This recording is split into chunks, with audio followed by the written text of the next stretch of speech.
Good morning, everyone. I hope you can hear me okay. Welcome to the fourth webinar in the Devolving Restitution series, a program funded by Open Society Foundations and hosted by Afford UK. My name is Benjamina Efwadadze, and I am currently a PhD researcher in museum anthropology at the University of East Anglia. And until last month, a collections assistant in anthropology at the Museum of Archaeology and Anthropology in Cambridge. Today, we will talk on the theme of objects of sovereignty. One of the purposes of this webinar is to understand material culture of African heritage, which are now cared for by non-national museums in the UK. We will consider the context of the objects, how they were taken, and the implication of their continued residence in UK museums. We will then consider what the next steps should be once these collections have been identified and understood. Specifically, the conversation will speak on the themes of belonging and memory, belief, and the challenges of curatorial practice. On behalf of the whole team, I would like to thank our partners and collaborators who have made today's event possible, including the African Caribbean Society at the University of Cambridge, the Ugandan National Museum, Afford UK, Open Society Foundations, our partner curators, and Poem in the City. Before we start today's conversations, I'd like to share a few housekeeping notes. The chat and the Q&A boxes will be enabled and checked regularly, and we encourage you to send in your questions, your thoughts, and your responses. After the event, we will pull questions together and we will respond to the best of our ability, and we hope to answer most questions through our blog site, which can be found on the University of Cambridge Museum website. And a link will be shared also in the chat box for convenience. For live captions throughout the webinar, please visit Afford's Facebook page, where this webinar is also being live streamed. And a link will also be placed in the chat box for your convenience. We please ask everyone to be respectful of one another while making comments and asking questions. Disrespectful, offensive language or language meant to incite hatred will not be tolerated, and people making such remarks will be removed from the webinar. Now, I would like to share a video by MAA's director and curator, Professor Nicholas Thomas, who is unfortunately unable to join us live today, but he sends his apologies. Professor Thomas's message is followed by Pitt Rivers Curator of World Archaeology and Professor of Contemporary Archaeology, Professor Hicks, and Afford's Executive Director, Onyekachi Wambu, who will be in conversation in the first part of the morning. Thank you, everyone, and enjoy. Oh, I'm Nicholas Thomas. I'm the director of the Museum of Archaeology and Anthropology. I'm really sorry I can't join the full day today. I've got other university responsibilities, but I hope it's an incredibly rewarding day. I've been director of the museum since 2006. Throughout that period, questions of the future care, the future destinations of collections, the prospect of return have always been with us, but often hypothetically, rather than in the more concrete terms we're engaging with often in relation to a number of different countries, different communities represented in the collections. The issues are obviously massively significant. Critically at the moment, we're not so much talking about should material be returned or shouldn't it? We're talking about how that can be done, how it can effectively be done. The issues are critical. I'm delighted that MAA can be associated with this project, and I'm sure the discussions today will be rewarding. I'm also delighted that we're doing this we're working with a whole range of UK university and regional museums. I think these collaborations are critical. There's much we can learn from each other, and there's much we can learn from each other as university and regional institutions. We have capacities to act in this context that are not necessarily open to national museums. I think the conversation is rewarding, and I'm sure it's going to lead in all sorts of very positive directions. I hope for those of you who haven't been to MAA in person, you'll have the chance to visit before long. I hope we can continue the discussions in person in due course. Thank you. You're all welcome at MAA insofar as anywhere any of us are here in Cambridge physically. Thank you. Dan, good morning. Morning, Onyekachi. Yes, I think they wanted us to have a conversation, but we're not going to. What I'll do is really just to thank Cambridge for this really important intervention. We'll say a few words ourselves about the work that we're doing alongside Cambridge in terms of these partnerships. But I think this session, I'm really looking forward to it. I think it's going to be deeply informing and involving the students and another generation of people interested in these issues. I myself became interested in the 1980s when I was at the Voice newspaper, and there was a Rastafarian called Ras Seymour MacLean, who was going into the British Library and liberating books that were associated or connected with Africa. They weren't quite manuscripts, but he wanted the manuscripts, and then he was prosecuted. And we covered the trial, and he made a big deal of the trial about the issues of sovereignty and the issues that, particularly from the Ethiopian perspective and regarding the Magdala collection, that all of this needed to go back. And this was mid-1980s, and I became interested in these issues. And there's been a lot of water under the bridge since then.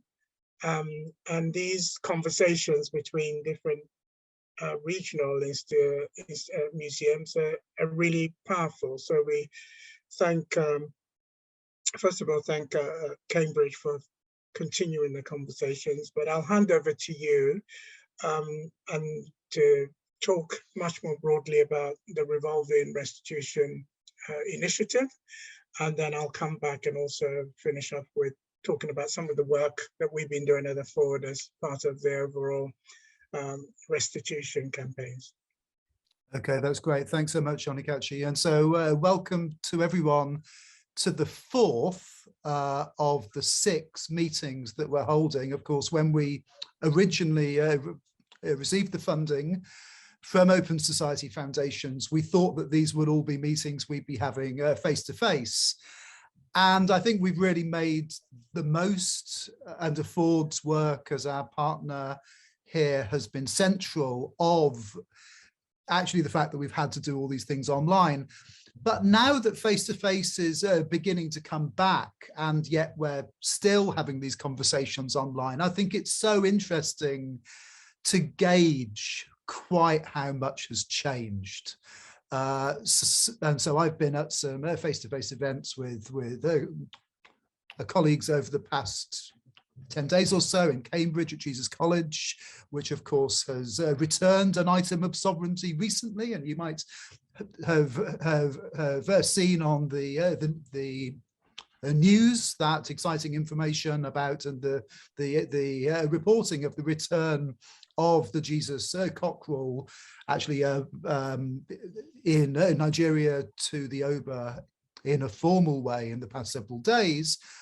But also we were at an event in London, which I want to talk a little bit about sort of last week as well.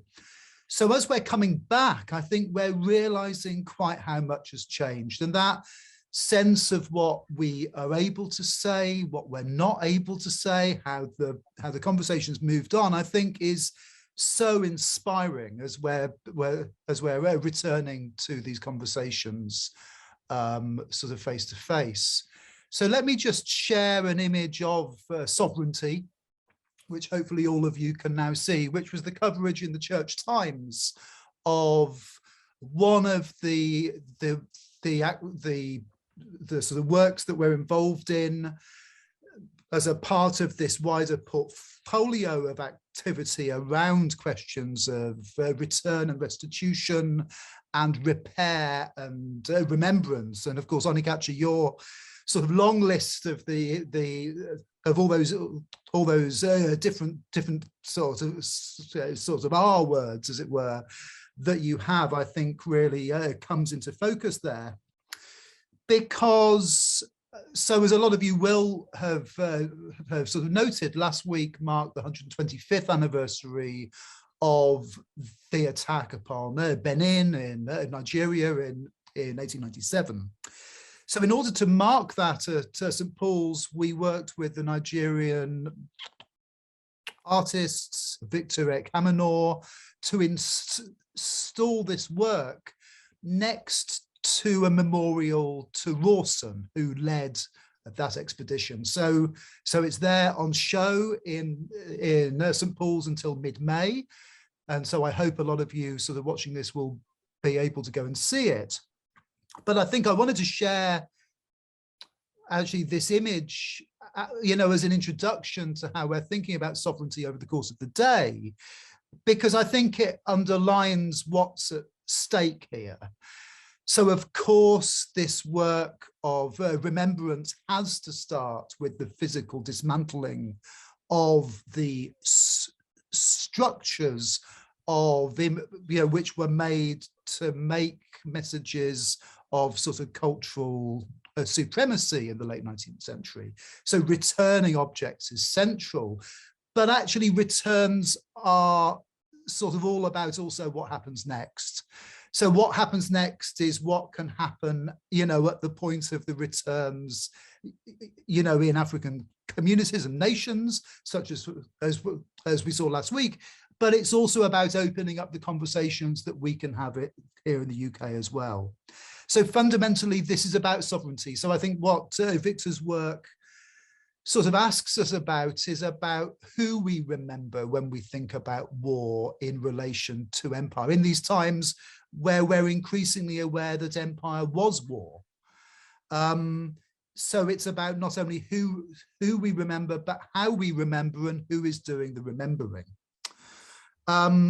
So as we seek to build in the context of those histories, sort of equitable partnerships that can rebalance actually where the agency has sort of normally sat and the flow of expertise or where power has often gone in only one direction, how to reverse that? Well, actually, fundamentally thinking about sovereignty in those terms, I think, is central.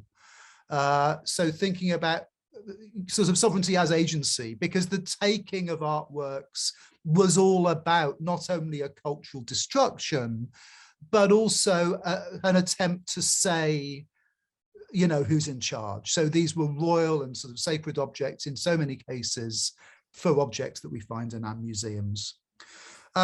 So whether these are the conversations over the removal of the monuments in Cambridge, such as we see at Jesus, or whether it's about the return of objects, or whether it's about actually acquiring artworks that are able to fill the gaps in our memory. And so we were actually really happy that Art Fund have awarded us a grant in order to acquire this work for the Pitt Rivers, and we're actually hoping to tour it over the course of this anniversary year. So I'm going to unshare there, and really I think hopefully that introduces a mix of some of the things that I know that you're interested in, Onyekachi, to sort of introduce some of the themes that I know we're going to be hearing about over the course of the day. And so I'll sort of hand over to you again, but again, in order to thank you and everyone at Afford for all the work that has gone in. And it's so interesting to see this conversation outside of the national museums sort of happening in so many different ways and really sort of landing as a conversation in different ways in different locations. So that was always our hope sort of for these conversations, and I think it's something that we're now seeing. So thanks very much. Thanks, Dan.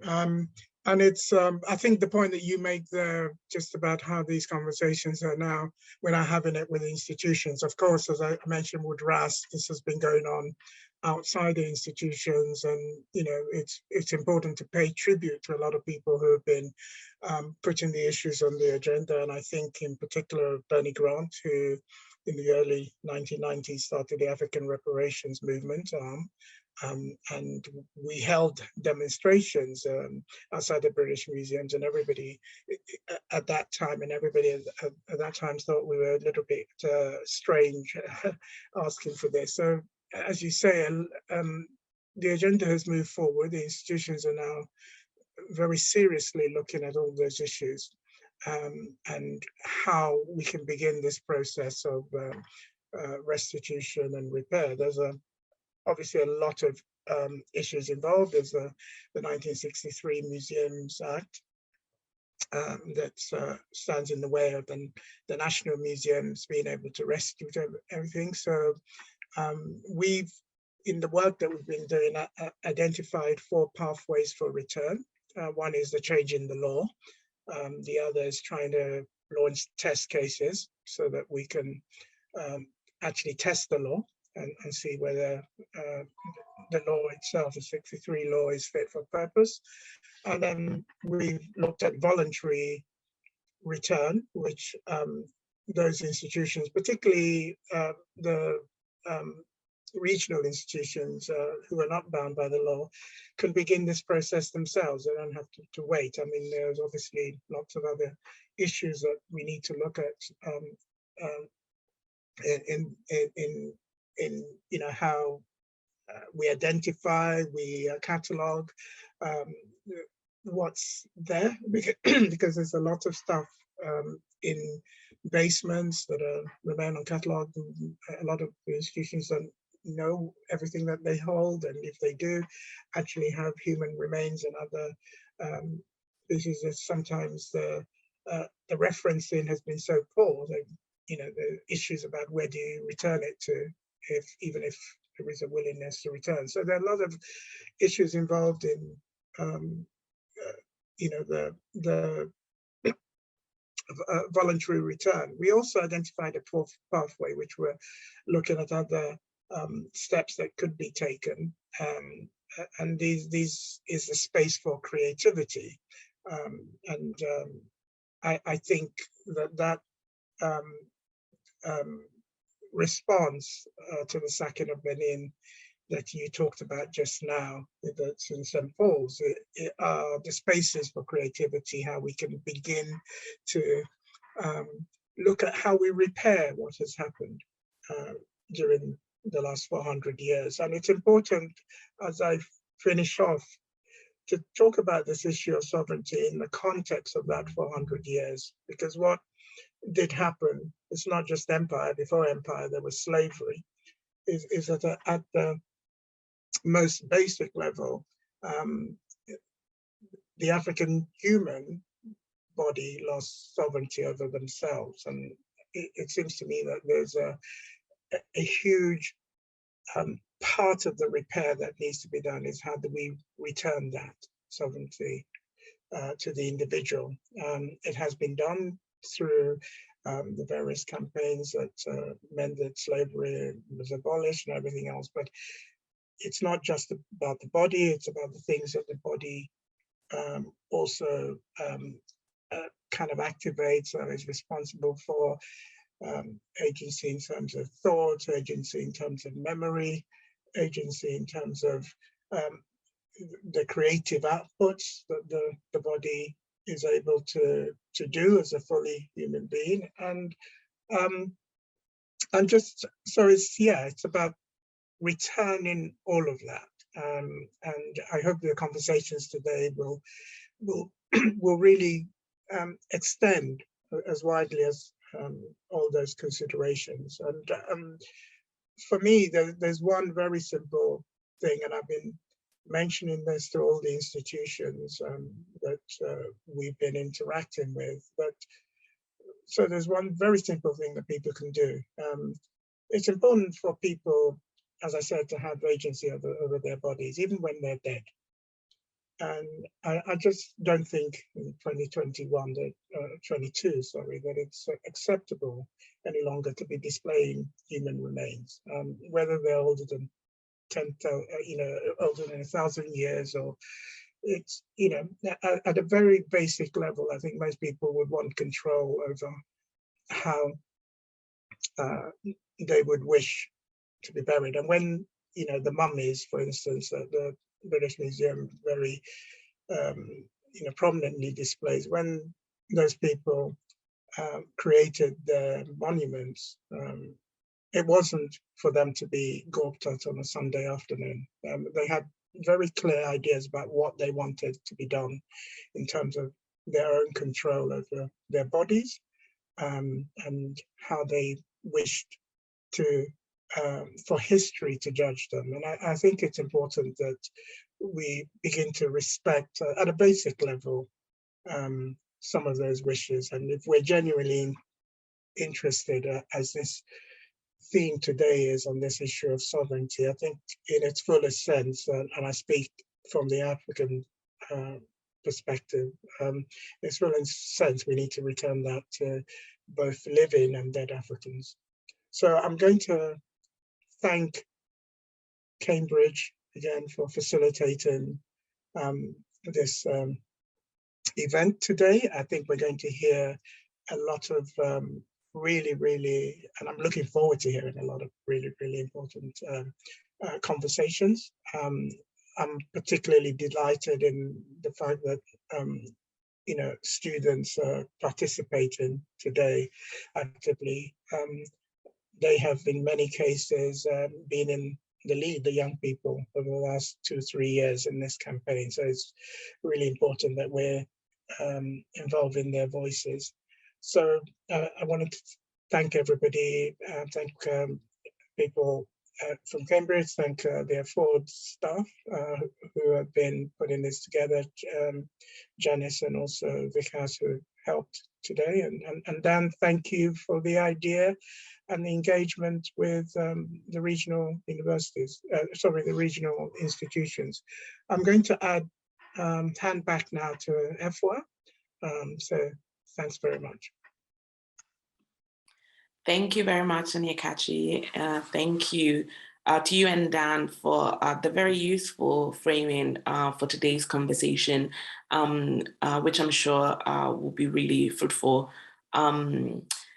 Now, I would like to introduce the discussant for our first session, which is on the topic of researching and curating African collections at MAA. So Jimena Lobo Guerrero Arenas, she is the senior curator in World Archaeology at MAA. Thank you for joining us, Jimena. Thank you, Benja, and good morning, everyone, and welcome again to our first session of today's workshop on researching and curating African collections at the Museum of Archaeology and Anthropology here in Cambridge. I have to say that I'm very pleased to be sharing this session, and of course to be introducing to you our speakers for this this morning. But before we move on to the speakers, let me first tell you how we are going to work. So first, we will have a round of presentations from our panelists that will last between 5 to 12 minutes or so. And then we will have about 15 minutes or so also for discussion and the Q&A part. So let's start. I'm delighted to introduce to you our first speaker this morning. Is Dr. Mark Elliott. Mark is a senior curator in anthropology at the Museum of Archaeology and Anthropology, University of Cambridge, where he has responsibility for collections from Africa, Asia, and Europe. His research background is primarily in South Asia, but he has curated and taught across ethnographic and archaeological collections. He is interested in the complex and little understood inner workings of museums in their history and their impact on collections care and interpretation in the present. He is lead curator on the Stores Move project and contested African Histories project at the MAA. So welcome, Mark, and please unmute yourself and over to you. Thank you so much, Jimena, and thank you to everyone for the really valuable introductions today, which have really helped frame or at least contextualize what I'm hopefully going to say. I will just attempt to share my screen now, which is always a delicate process.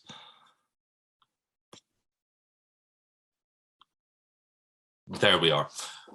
Okay, so one of our aims today is really to open up the African collections at MAA to critical and creative engagement, to examine how we can create opportunities for museums' authority over the collections and their care to be challenged, including but not limited to the removal of objects from their current museum contexts. A lot of this obviously focuses on provenance, on establishing where collections came from and how they got here. It's about the histories and relationships surrounding objects that museum practice has concealed or has revealed. Fundamentally, I think it's about addressing the knowledge that museums have about collections in their care, the gaps in such knowledge, and the perspectives that need to be brought to the interpretation so that they can be part of a richer future. So in this short presentation, which probably isn't going to be short enough, I want to introduce the African collections at MAA and outline some of the things we're doing to better understand these objects, their relationships and histories, and to make all of this accessible to people outside of the walls of the museum as well as inside. I'll talk about what we as an institution know about the collections and individual objects, how accessible such knowledge is, and what we are doing to try to connect and consolidate the fragments that exist within the museum. But crucially, this is not answering any questions. I'm not sure that I'm even asking any. Rather, it's an effort to open up the collections and historic practices of the museum and its staff to scrutiny, critique, and action. So to start with some statistics, there are 33,042 records in the MAA object catalogues for objects from Africa, and this is across archaeological and anthropological or ethnographic collections. And this, we think, equals approximately 125,000 individual artifacts. The majority of objects, but less than half of the catalogue records, are archaeological. The ethnographic or anthropological collections comprise almost 18,000 records, and this is what my focus is currently and what we're talking about today. Only 420 objects, or 1.2% of the collections, are currently on display, which sounds like an outrageously low number, and it is, although it should be said that across the museum, only 1.6% of the collections are on display overall, meaning a staggering 98.4% of the collections that the museum cares for are in storage. 45% of the African collections are now photographed with images on our public online catalogue. The remaining 55% don't yet have images, but descriptions and other information is searchable and accessible on the catalogue, and I'll be coming back to the cataloguing work later. Artifacts from Africa come from 45 different countries across the continent and from over 700 named sources, whether these are collectors, donors, vendors, or other mediators, with, it has to be said, a very small number of previous owners and makers recorded. Of the anthropology collections, 2,782 objects, or 16% of the collection, have no source information whatsoever. We do not know how they came to Cambridge, from whom, or when. While MAA holds objects from most countries in Africa, those most represented were, unsurprisingly, former British colonies or protectorates. The largest collection is from Nigeria, here in dark blue, with almost 6,000 objects, more than 3,500 of which came from a single collector, Northcott W. Thomas, who is of course the focus of the Re-Entanglement exhibition curated by Paul Basu at MAA, and which is open until 20th of April here in Cambridge. South Africa in orange, Kenya in grey, Uganda and in yellow, each number between 1,000 and 1,500 objects. There are also significant collections from Sudan in light blue and South Sudan, about which we'll hear a little bit more later from Zoe. From Ghana in light green, in the Democratic Republic of Congo, Cameroon and Egypt. Most other countries are represented by 100 objects or less. While many of the collections were provided by multiple donors, so in the case of Nigeria, there's 120 different actors who contributed collections to the museum, or 80 for Ghana, 74 for Uganda, for example. There are large collections of often hundreds of objects assembled by individuals from many of these countries. So other patterns emerge in this second and, I promise, final chart, which show the number of objects from Africa that came to the museum in each decade from the foundation of the institution in 1884. As we can see from this, the early years of the museum and the early years of formal colonization in Africa see a small number of objects coming in, 87 objects catalogued as ethnography in the first 5 years of the museum's history, for example, 316 between 1890 and 1899. But from 1900, acquisitions increased dramatically to 1,500 in the first decade of the 20th century, up to a staggering 4,860 between 1910 and 1919, which is very largely Northcott Thomas again, and dropping to 2,800 in the 1920s and 1,400 in the 1930s. So the most intensive period of acquisition is therefore in the peak of I guess, imperial expansion in Africa.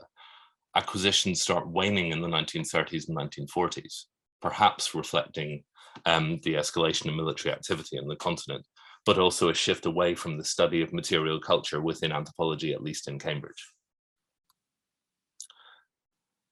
To get away from the trends and the patterns, though, two ongoing projects currently on at MAA are part of a concerted effort to better understand and make visible collections from Africa and elsewhere. Both are only first steps, preparing the ground for future work inside and outside the museum. The Stores Move project is by far the largest collections project that the museum has undertaken in generations. We're working to transfer 250,000 objects from 162 countries across archaeology and anthropology collections, from the off-site facility where they have been stored for 5 decades to a newly refurbished space with vastly improved conditions and space for physical access in an old nuclear bunker in the south of the city. I think it's fair to say that all of us are aware of the implications of that, which I imagine we might discuss later today. 12 members of staff are working for 5 years to painstakingly unpack, check the physical condition and documentation, photograph, repack, and transport every single object, including all of the ethnographic collections from Africa. To put this in context, if the team spends only 15 minutes on each object, it would take 50 person years to complete this work. New images and cleaned up data are being uploaded to our public database at collections.maa.cam.ac.uk, and I'll relentlessly put that link into the chat today. New images are being uploaded every day, with hundreds of new images being uploaded each week. 30% of the collections have now been moved to date and are now accessible for visits as well as digitally online. West and North Africa collections have been completed. Uganda, South Sudan, Sudan, and Ethiopia have been completed, and the team starts work on Somalia this week and Kenya next week. Central and Southern Africa will be done in late 2022 and early 2023. So I just want to emphasize how much of a work in progress this is and how vital it is that we can begin and maintain collaborations at this early stage. In parallel, a project supported by a Cambridge Humanities Research Grant is carrying out an initial data gathering exercise, collecting traces of provenance for African collections in the MAA archives. The methodology is perhaps disarmingly simple, essentially going through the decades of archived letters and recording any letter that refers to Africa. The objective is quite simply to establish what information there is as to the geographical origin, the circumstances of taking, or individuals and communities that made or used objects before they were taken. What we know so far is that there is in fact a great deal of information about object provenances and pre-acquisition significance in the museum's catalogue records, though it's of course fragmentary and inconsistent. Initial results from the archive project presents an even more fragmentary picture. Information is sporadic. Donors or collectors' accounts of how objects came into their possession are few and far between. In some cases, documentary evidence renders objects' provenance more ambiguous rather than less, opening up or identifying new gaps in institutional knowledge and memory. So in what remains of the time I've got allocated today, I want to quickly highlight a couple of individual objects that have emerged from these two projects to present what is known, unknown, and ambiguous about them from the admittedly narrow perspective of the museum. This figure, for example, is of the Yoruba god of smallpox, Shopona, and as ever, apologies for any mispronunciation that will no doubt come into this presentation. It was donated in 1939 by Selwyn McGregor Greer, a Cambridge-educated member of the colonial service in Nigeria from 1906 to 1929. He wrote that it was confiscated at Ogbomosho in 1917. This cult, he said, had been forbidden by law only owing to the fact that the priests deliberately spread the infection for their own ends. McGregor was assistant resident at Ibadan from 1913 and was evidently involved in this punitive action. There's obviously a great deal to be investigated and said about this imposition of colonial law on local spiritual and medical practice, and indeed the assumptions of the motivation and perceived agency of those involved during an epidemic, I guess. These two drums were taken from the Ashanti-Hene's palace in Kumasi, capital of the Ashanti Empire, in what is now Ghana, of course. One of them in 1896 and one at an unknown date. A dono or hourglass drum played by women and an atompan or talking drum. The talking drum is, I think, a particularly vivid illustration of British forces' assault on the voice of the Ashanti elite, a direct attack on the authority and sovereignty of the Ashanti Empire. The dono was donated to MAA by the Cambridge anthropologist Alfred Court Haddon, one-time acting curator of MAA. And while the records are absolutely explicit about the circumstances of their acquisition, i.e. that they were taken from Kumasi in 1896, the identity of the person who took it is not known. The talking drum was apparently brought back to England by Mr. Knowles, late of the colonial service, and if anyone knows who Mr. Knowles was, I'd be very pleased to hear, and donated by Lady Louisa Cohen. Once again, the chain of provenance is broken, but the connection with the armed suppression of the Ashanti Empire is absolutely clear. But finally, while the archives and documentation of collections can create certainty, they can also erode it or complicate it. In 1939, a Mr. W.W. Collins offered artifacts from West Africa. A letter found in the archives provides further context to the collection, explaining why they were largely attributed to Benin in the museum's catalogue, although that connection was never made explicit in the catalogue records. I have here, Collins wrote, one large West African seat and one smaller, and other things including a musical instrument, a wooden sword, etc. Would they be of any use to you? They belonged, he wrote, to my late brother's wife, who predeceased him, and were brought home by her first husband, Captain Jackson, who served with the West African Field Force in the Benin expedition. The author was William Wehe Collins, a noted landscape painter born in Mauritius. His brother Francis, a school teacher and graduate of Gonville and Caius College, Cambridge, again, had passed away on the 5th of January 1939, days before this letter was written. But there's a problem. According to other records, when Francis and Lillian married, she was noted as a spinster, so there was no mention of a previous husband. Also, they married in 1896 when she was just 23. So if there was a husband, he obviously wouldn't have participated in the Benin expedition of 1897 before Lillian married Francis. Of course, this was one man's memory of the family of his sister-in-law, who had died 4 decades previously. But it starts to make a bit more sense when we look at the other objects Collins donated. The West African stool he mentioned in his letter is clearly an iconic Akan stool, Asasedwa from Ghana. Alongside it is Nakwoba, an Akan fertility figure. The objects are Abramo, Akan gold weights, gold dust boxes, and scales associated with the gold dust economy of the Ashanti Empire. So perhaps Collins's account was inaccurate, and that Captain Jackson, whether he was a previous husband or another relation, actually served in one of the assaults on the Ashanti capital in Kumasi, which occurred between 1823 and 1900.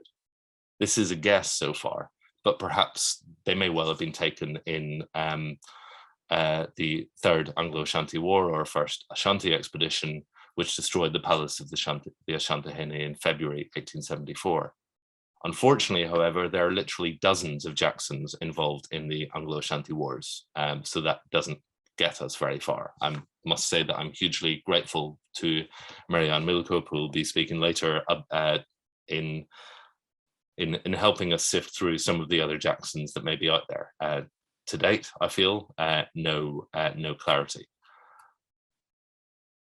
So that's kind of a whirlwind, but what conclusions, if any, would I draw from this data and from these examples?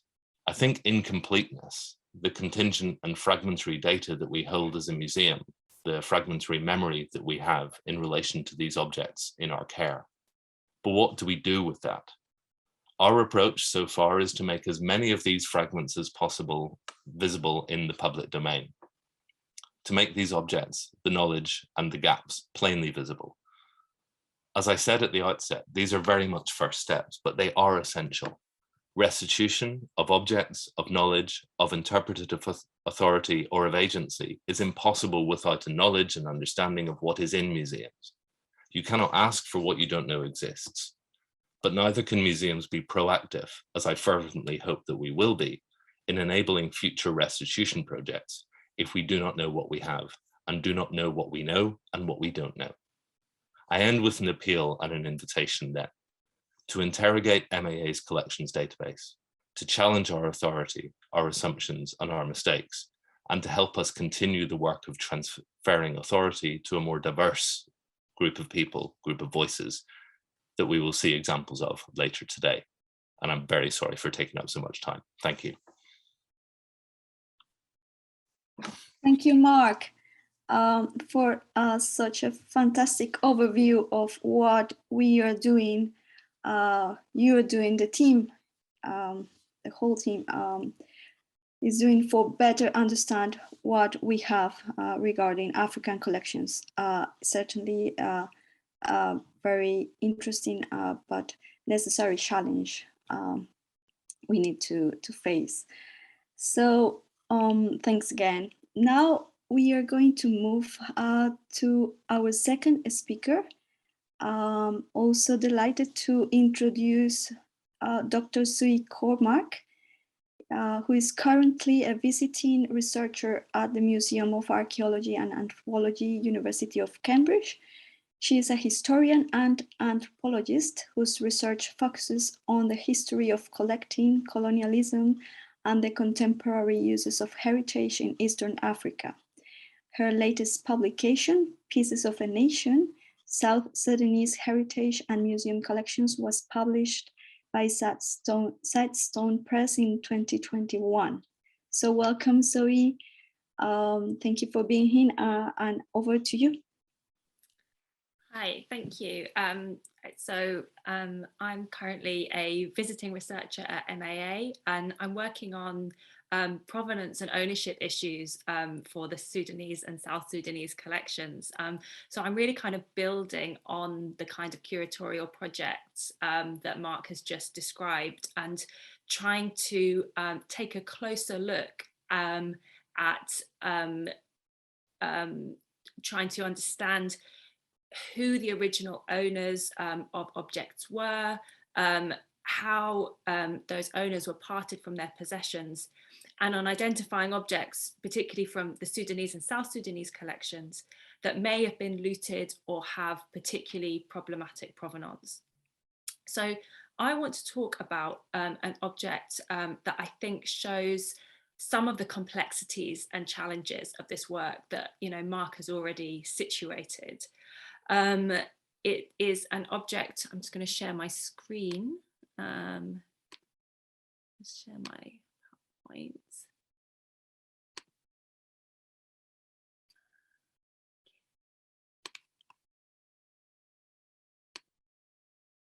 Great.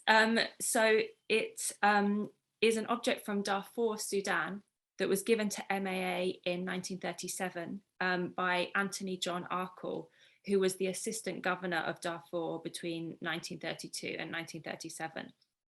And it came to the museum with 400 other objects, mainly from Darfur, which comprise one of the largest single donations from Sudan. So it's a pepper container made from buffalo horn with a leather strap decorated at the base with a geometric design. It's never been on display. It is an object of sovereignty in the sense that it is closely connected to the leadership of an independent African sultanate that survived well into the 20th century. So the information on the museum catalogue states that this horn, quote, belonged to Ramadan Bura and was used for pepper for troops. He was one of Ali Dinar's generals. And this information seems to have been supplied by Arkell, the donor himself, as he describes the horn in very similar terms in his personal papers. I'm going to talk about who Ramadan Bura and Ali Dinar were and why it is significant that a colonial official should have possession of this pepperhorn. But first, a couple of points to kind of about the historical context that are important for interpreting it. So Sudan was invaded by British and Egyptian forces in the 1890s, which culminated in the Battle of Omdurman in 1898. One of the most bloody and notorious British military victories of the 19th century. So like comparable events of this period, many objects were removed from Sudan, and there is a huge amount of material in British museums as a result. So after the Battle of Omdurman, colonial rule was established in Sudan. However, Darfur remained an independent sultanate until 1916, when it was overthrown by a British invasion and incorporated into the colonial administration. So the last sultan of Darfur was Ali Dinar, and he's the Ali Dinar who's named in the catalogue, a hugely important figure in Sudanese history who fought against the British at Omdurman and who was killed in the 1916 invasion of Darfur. So this was also a looting event, and British museums also hold personal belongings and of Ali Dinar that were taken during this campaign. So how does the horn at MAA fit into this? So Ramadan Ali Bura, the owner of the horn, was the commander-in-chief of Ali Dinar's army in 1916. So he held one of the most important positions in the Sultanate. He led the Sultan's army against the British invasion, and during which he was himself also shot and killed. A British intelligence officer who was present estimated that Ramadan was about 32 years old at the time of his death, so he was young. And what else can I say about him? Well, colonial intelligence files also note that Ramadan was with Sultan Ali Dinar at the Battle of Omdurman, and that he was enslaved at the time. Information that is plausible, given that he came from one of the communities in southern Darfur that were historically enslaved in the Sultanate. Now, clearly, I can only scratch at the surface of the complexity of Ramadan's life. This is someone who experienced enslavement, who participated in the Battle of Omdurman, quite likely as a child, and who then attained the highest rank in the army of the Sultanate and died defending it. Now, we don't know very much about how Arkell got this horn in the 1930s, 20 years after Ramadan's death, apart from that he appears to have acquired it in El Fasher, which was the capital of the Darfur Sultanate and the headquarters of the colonial administration. Did he purchase it? He did buy a lot of the objects that he assembled, but from whom and under what circumstances? Did he confiscate it? He was certainly in a position to be able to do that. But we probably can't answer these questions now, and maybe we don't need to. But for me, this horn, it raises several important issues. I think firstly, it shows that it is possible to work with really quite limited catalogue information to recontextualize an object and to connect it to somebody's life and death. And this kind of work surely is vital for having more honest conversations about the collections, their significance and their futures. This is surely a kind of a baseline. And it also shows the difficulty in clearly defining and drawing a line around looted and non-looted objects. So this horn was not seized at the battlefield in 1916, like we know other objects were. But it is nonetheless a spoil of war. And it shows that colonial officials continued to seek out objects associated with pre-colonial authorities for at least 20 years after the occupation of Darfur, some of which, like this horn, have now been subsumed into apparently ethnographic collections. Thank you.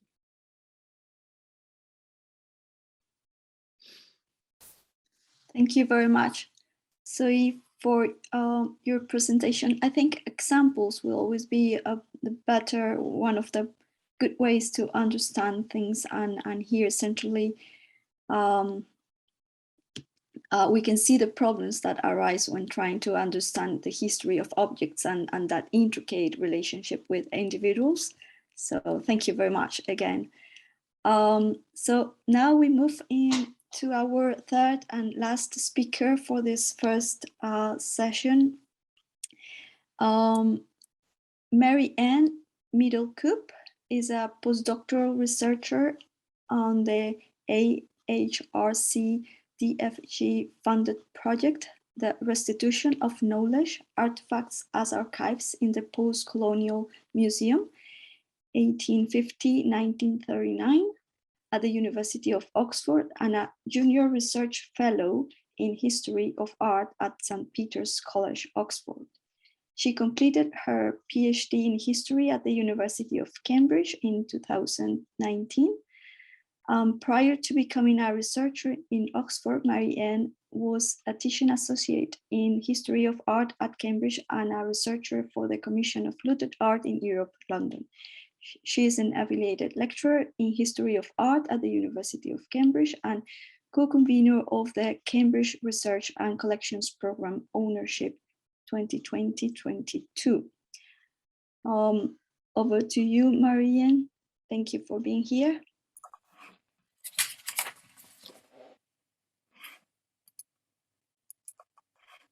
Thank you for that introduction, and I will start sharing my screen immediately. That's okay.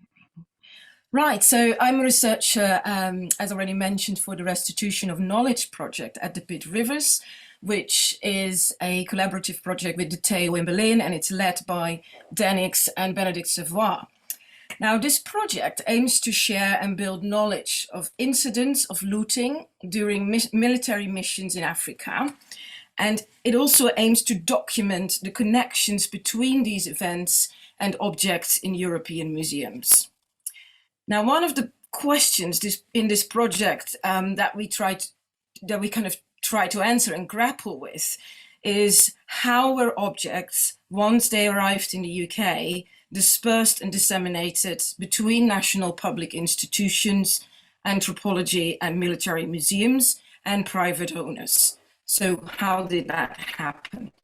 Now we know that especially important trophies and gifts were sent to the sovereigns as symbols of imperial victory. We also know that the British museums benefited from commissioning from those who accompanied expeditions. And finally, museums and individuals also bought at auctions where prize was sold. And it's on this final note that I will focus today. So in this system described by General Wolseley in his Soldier's Pocketbook for Field Service, the British Army sought to regulate the taking of loot via an ordered redistribution of the spoils according to the rules of war. The general officer would call on his officers to elect or appoint 2 or 3 prize agents who would decide whether the property set aside would be transferred into money via an auction on the spot or back home to furnish prize money. And this prize money would then be distributed among officers in all the ranks or pay for the retentions at home. This was seen as a bureaucratic endeavor and a legitimate retribution for a perceived wrong at the time. And I should say these prize allocations were always accompanied by trophy hunting by individual soldiers as well, which often led to the trading of mementos or the purchasing of items outside the prize system. And here it is between what the distinction that some scholars make here between official booty, unofficial booty, and trophies. But what has this to do with the necklace, you may ask? So this gold cast necklace is made of 60 ornate discs, 25 V-shaped beads, and 30 pendants representing Lunatella shells, all strung on a length of bright red cotton. And it is currently in the collection of the MAA, where an old display label reads, and I quote, "Asante from King Prempeh's treasure house, Kumasi, Ghana, 1896 Asante expedition, donated by Miss Mabel Taylor." Now, this information is based on 2 letters in the acquisition register addressed to the curator of the Fitzwilliam Museum, in fact, in 1918. I have been requested to ask whether you would care to accept, writes a certain Mr. M.E. Biggs from Oxford, a gold barbaric necklace for exhibition in the Fitzwilliam Museum. It belonged to the kings of Kumasi and fell into the hands of the British, note the language, fell into the hands of the British when they captured the city during the Ashanti Wars. This necklace belonged to Miss Mabel Taylor, a former student of Girton College who died recently. Her mother and sister think that she would have liked it offered to Cambridge University. Whereas Biggs remains unclear about the specific moment when this necklace was taken as loot in Kumasi, a second letter by Miss Mabel's mother clarifies the situation, it seems. On the 24th of November in 1918, so just after the end of the First World War, Mrs. Taylor writes that, and I quote, "The necklace belonged to my late daughter Mabel M. Taylor and came into her possession after the Asante War, when our government sold King Kofi's personal jewelry." Now, although the old label ascribed the necklace as taken from King Prempeh's palace during the 1896 expedition, this appears not to be the account of events given by Mrs. Taylor. her letter seems to suggest that this necklace was taken in 1874, when the British invaded Asante and ransacked the palace of the Asantehene Kofi Kari Kari Aka, King Kofi, which is how he was named in the UK. So what happened in 1874?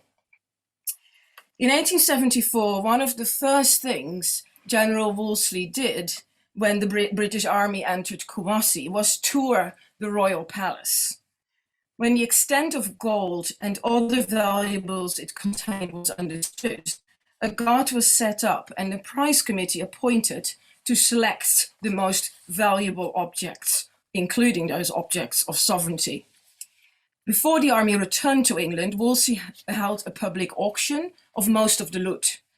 It produced about £5,000, which was used to establish a fund for the descendants of men killed in the war.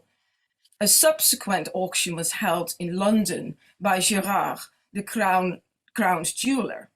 This auction, we know, featured objects taken from the palace together with the finest royal ornaments, court regalia, weapons and jewelry, such as this necklace. And it was here that some of the most exquisite pieces passed into major museum and private collections, like that of Sir Richard Wallace, the Wallace collection today, and Miss Taylor. And here I should say that the prize money was still considered too little to distribute, so additional funds were then made available by the government. Eventually, the Asante necklace entered the MAA in 1918. In her final comments, Mrs. Taylor suggests that the donor will be indicated, if necessary, as, and I quote, from 2 Girton students, sisters. Instead, the museum chooses to say, looted from King Prempeh's treasure house, Kumasi. My suggestion would not only be to consider changing this to King Kofi's palace at Kumasi and its ransacking by the British Army in 1874, but to tell its full story. How it transitioned from being part of likely to have been part of the royal regalia to being loot, then official loot and prize, after which it was sold at auction in London to become a Girton student's necklace before being made part of an ethnographic museum collection 44 years later. And what about the other objects, you may say? Because contrary to this fine necklace, for many objects from West Africa in the MAA, as you've just heard, but also in other UK collections, a comprehensive view on their provenance is often still lacking. And references to military expeditions, their aftermath and the subsequent dissemination of looted objects are scarce.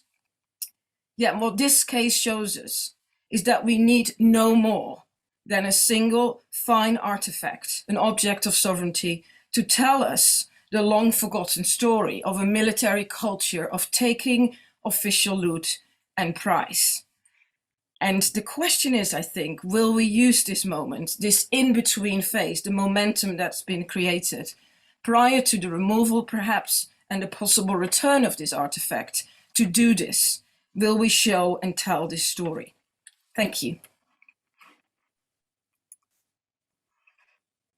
Thank you, Marianne, for your presentation. And well, thanks again to all of our speakers this morning, Mark, Zoe, and Marianne, for all those very interesting insights. I think you all have shown us how important is to really and deeply understand collections, to go to the very basics of knowing what we have, but in particular there's stories, and more important, the duty we have to responsibly act by gathering and uncovering all the relevant information to recompose that object history, and that is ultimately people's history. Yes. I think all of you have had an emphasis on the life histories of objects, but also the importance of digging up in archives. I think, of course, it's absolutely necessary, but I guess my comment here will go from my perspective as an archaeologist, and thinking about, of course, our African collections. How can this entire process, well, I guess this is also a question for you, how this entire process of restitution and digging up archives, when you of course have them, when you actually are dealing with archaeological objects that you know were looted and from which we of course don't have documentary sources. How can we actually develop and better understand what I would say are like archaeological gaps? Because of course you have shown us very interesting examples of how can we try to explain, but what if we don't have those kind of sources? What if we are probably just relying on documentary? What could happen with all the restitution in this restitution complex process of? So I'm going to open the discussion with that first question, and I'll be taking question of course from, if we can, possibly, because just looking at time and we're running a bit late. So please, you, any comments on that? Could I jump in with a very open answer to that? I think.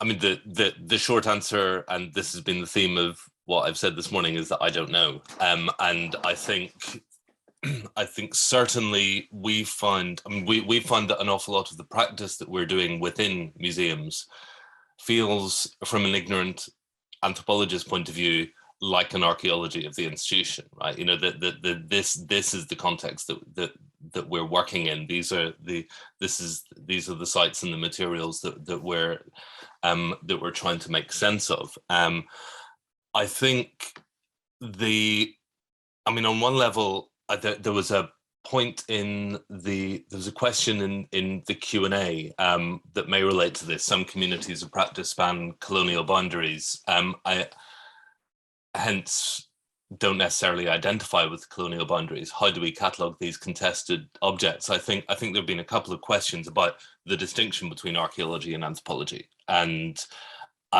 from my point of view, that sort of feels historic. You know, that there's an understanding the historic difference between archaeology and anthropology as practiced and as manifested in the collections is one approach. I think is essentially having space to blow apart these disciplinary framings going forward is really, really critical. And to some extent, maybe that's not work that can be done, but can be prepared by museum curators, if that makes sense. I think, but I think also it's just exploring the collections. It's coming up against objects, coming up against sources that really, really best illustrates the gaps. You know, I think we did not know what we didn't know before we started a lot of this work. We're on our way to understanding what we don't know now. And, you know, so identifying the gaps and then understanding how they might be filled and who they might be filled by feels like what's going to keep us busy for decades to come. Sorry, that said nothing, but that's what I think. Thank you, Mark. So you want to say something? Yeah, if I can just follow up from that, I think, you know, from my experience of kind of trying to dig around in the archives at MAA and over the last few weeks, I think that there are a lot of gaps. I think there are always going to be gaps. The information stored in the museum is always going to be partial. And I think that the kind of sources available for people doing research, you know, in the UK are also always going to be partial. I think that kind of looking forward, ways to connect with other sources of knowledge about objects is really important. I think on the other hand, I feel that we are quite early in the process of research actually, and that there is a lot that can be uncovered within the archives, and that, you know, that seems like an essential kind of starting point, at least something to build in on, but we know it's incomplete. Thank you, Zoe. Marianne, do you want to add something to this round? Thank you, Jemina.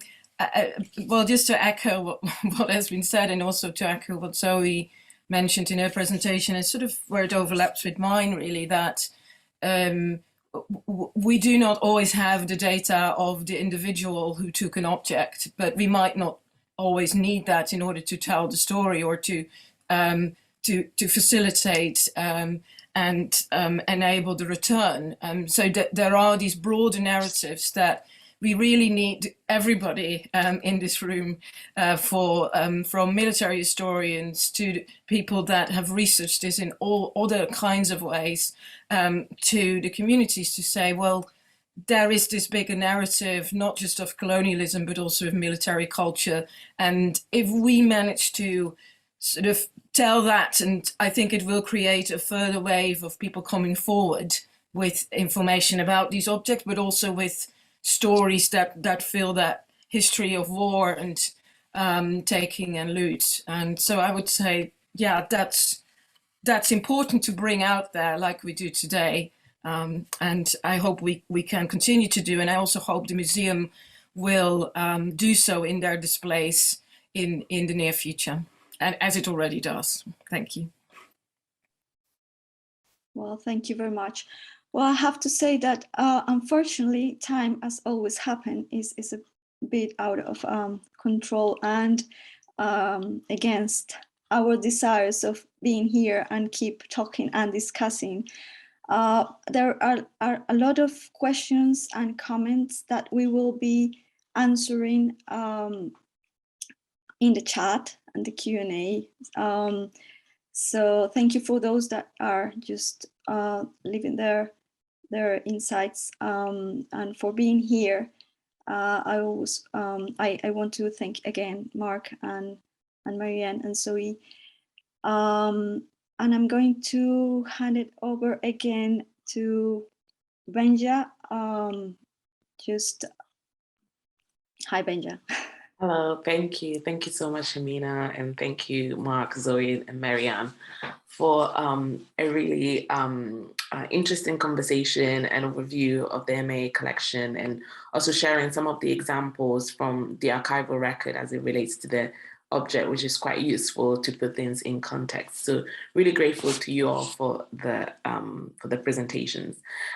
So right now we are going to our second session, which is going to be chaired by Diya Gupta. Our second session focuses on shifting the focus, objects, belonging, and memories. So yes, I have the pleasure to introduce Diya Gupta, who is currently a past and present fellow in race, ethnicity, and equality in history at the Royal Historical Society and the Institute of Historical Research. Diya is a literary and cultural historian interested in the intersections between life writing, visual and material culture, literature, particularly in response to war. Her first book, which is under contract with Oxford University Press, congratulations, and Hearst, is on an emotional history of India in the Second World War, Thank you so much, Diya, for joining us today. Thank you so much for that generous introduction, Benja, and welcome everyone to this second session, which is the first of our student-led panels today. You're at the Devolving Restitution workshop at the Museum of Archaeology and Anthropology, and can we all agree it's been a fantastic start to this workshop? I've been absolutely riveted by the presentations we've heard so far. Now I have the privilege and the honor to chair this student-led session. And here's the shift in focus. So we're moving away from researchers to student voices.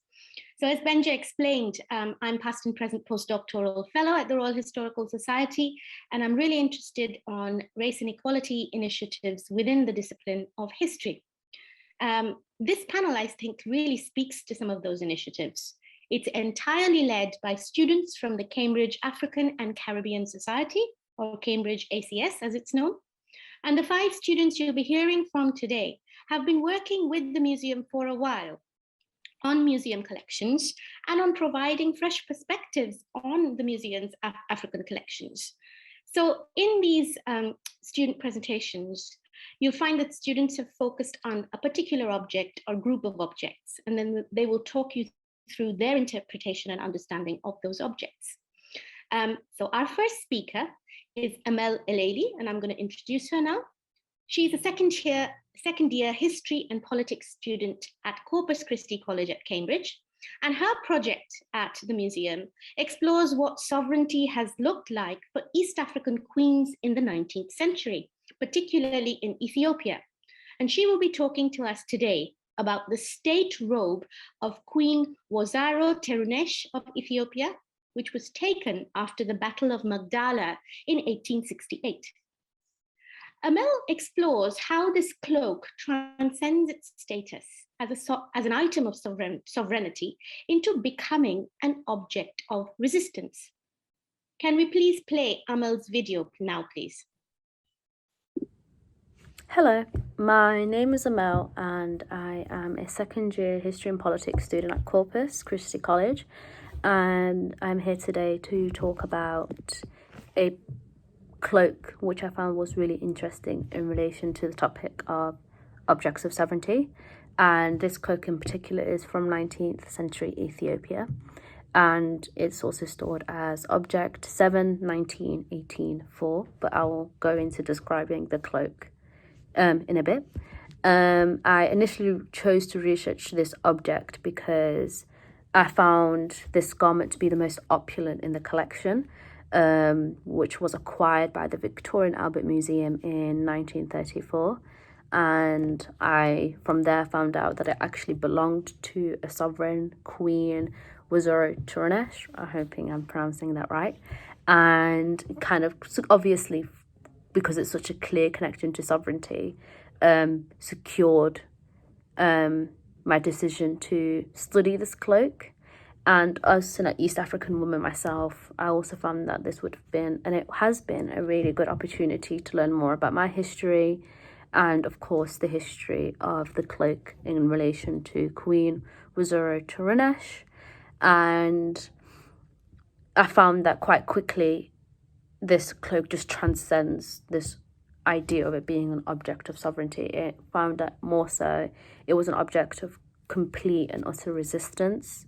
I found that the cloak, while it obviously embodied riches and power because it belonged to a queen, it more than that signified just a complete resentment to the role of empress in the patriarchal willed Queen Woyzaro Terunesh found herself in and found herself completely powerless in as well.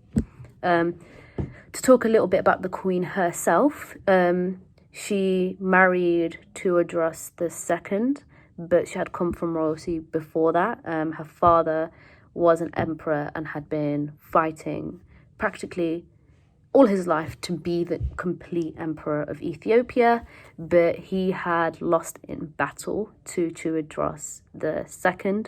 And at the time, Terunesh had lost his first wife, whom didn't produce an heir for him.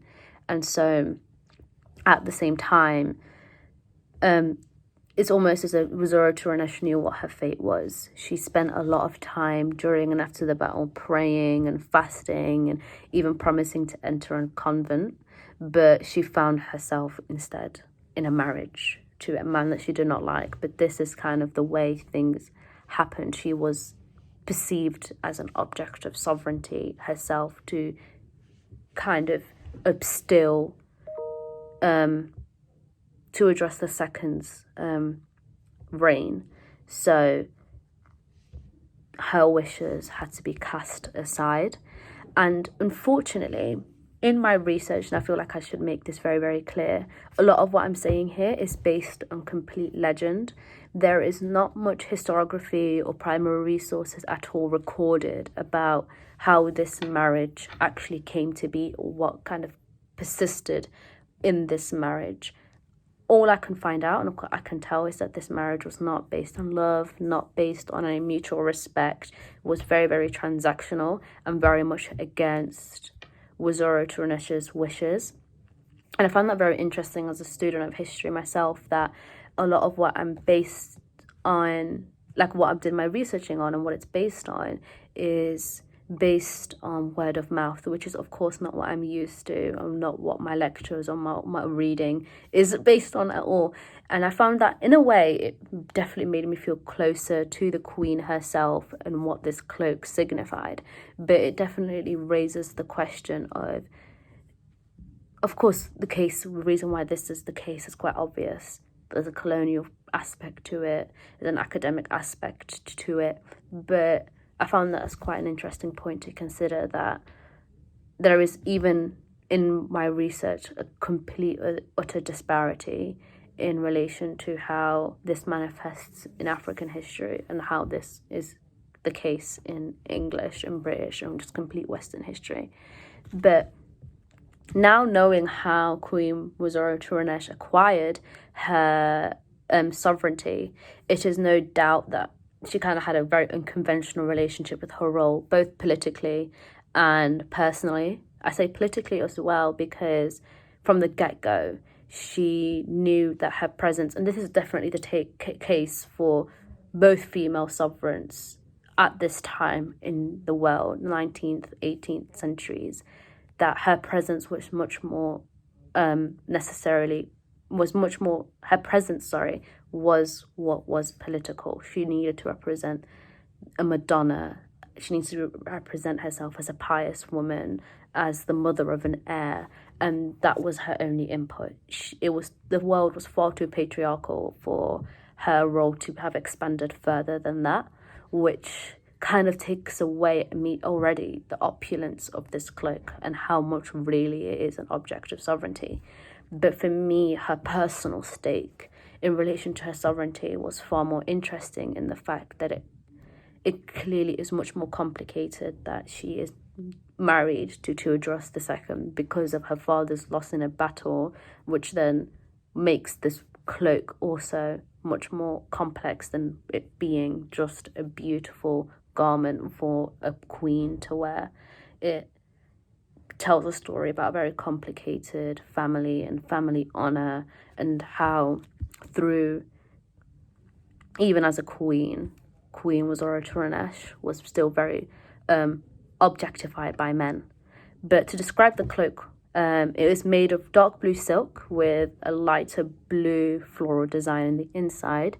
It's beautifully adorned with and decorated with metal pieces on the back, and it kind of emulates flowers and the sun, which is very typical like Christian iconography. It's particularly in Ethiopian culture. Like I said, it's very opulent and demonstrative of a royal status. It looks very heavy with the amount of metal and gold and silver on it. And in relation to the shape of it, it's not atypical. A lot of Ethiopian, and I want to say East African women wear these type of cloaks generally. But now talk quickly about how this cloak was sieged. This was taken, ironically, in battle as well. This is how Terunesh II kind of ends his reign as well, by suicide, because he loses a battle to the British, and it's the British that seize this cloak, of course. particularly the British Expeditionary Force. So Robert Napier had planned to take the Empress and her son with them to Britain, and one of the things that they'd carried was this cloak. The Queen did not make it. She had died shortly after the battle, assuming because of the stress or perhaps sickness. But retrospectively, it's quite clear why Napier had wanted to take the Queen and the cloak, this very white saviour complex idea that, of course, was not atypical in this colonial era. But obviously that shows a breach of ethics and quite an imperialistic cultural insensitivity, and that's how it was taken to Britain. But there's about 70 years unaccounted for, so that this cloak was transported to Britain in the 19th century. It ended up in India as well, and it was George Dundas Campbell that had brought this to the Victoria and Albert Museum in 1934. And then from there, you can say that the process of restitution has occurred because it's been transported from a national to now a university museum. But I still think there's much, much more work that can be done, even though these conversations about restitution have not actually begun in the Ethiopian government or generally. I still think that it rightfully belongs in Ethiopia, that it belonged to a queen that there's not even much about in history. I could not even find an image of Queen Woyzaro Terunesh. And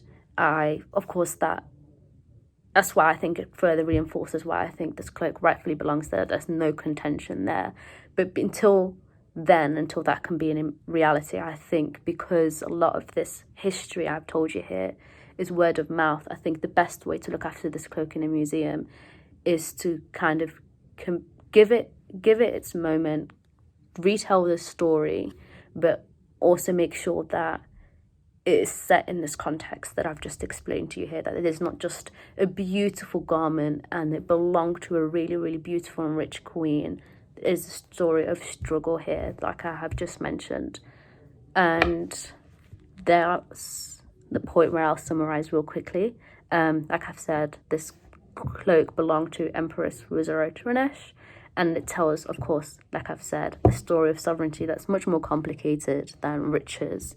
And I found it quite ironic that this is a garment that conceals one identity, and as I soon did my research, I found that Woyzaro Terunesh had no identity in such a world of men, and listening to what her father wanted of her, to address the second of her, I found herself completely lost in the story. And ironically, that is not what you think of when you think of sovereignty. And her sovereignty was the complete opposite of the humble and selfless life Woyzaro Terunesh had wanted for her by dedicating herself to the church. Instead, she's been objectified into a wife and into a queen. But I think the fact remains that she was still an empress, and that's why I think through this cloak I've learned that sovereignty is really not always what is first assumed. Thank you so much for that, Amel, for those incredible insights into that cloak. I think you really brought a lot of richness to your perspectives. And it's my great pleasure now to introduce our second speaker, Renae Dale. She is a second-year student at Cambridge, and she studies education, psychology, and learning at Gonville and Caius College. Her project at the museum looks into gold and silver items from the East African region, exploring the cultural significance of jewelry to Somali peoples. In particular here, we're going to hear Renae speak about gold earrings from Somalia and how she connects these earrings to her own grandmother and to her own family history. Can we please play Renae's video now? When starting the MAA project, I knew that I wanted to do something that related to my identity. Where I am half Somali, I really wanted to explore some items related to that region and see if it correlated with any of my own experiences and whether I could add any insight into what I've grown up with and related that to the piece itself. And I was really lucky to fall upon this item because it is something that resonated very well with the experiences I've had growing up and the experiences that generations before me have had in their lifespans.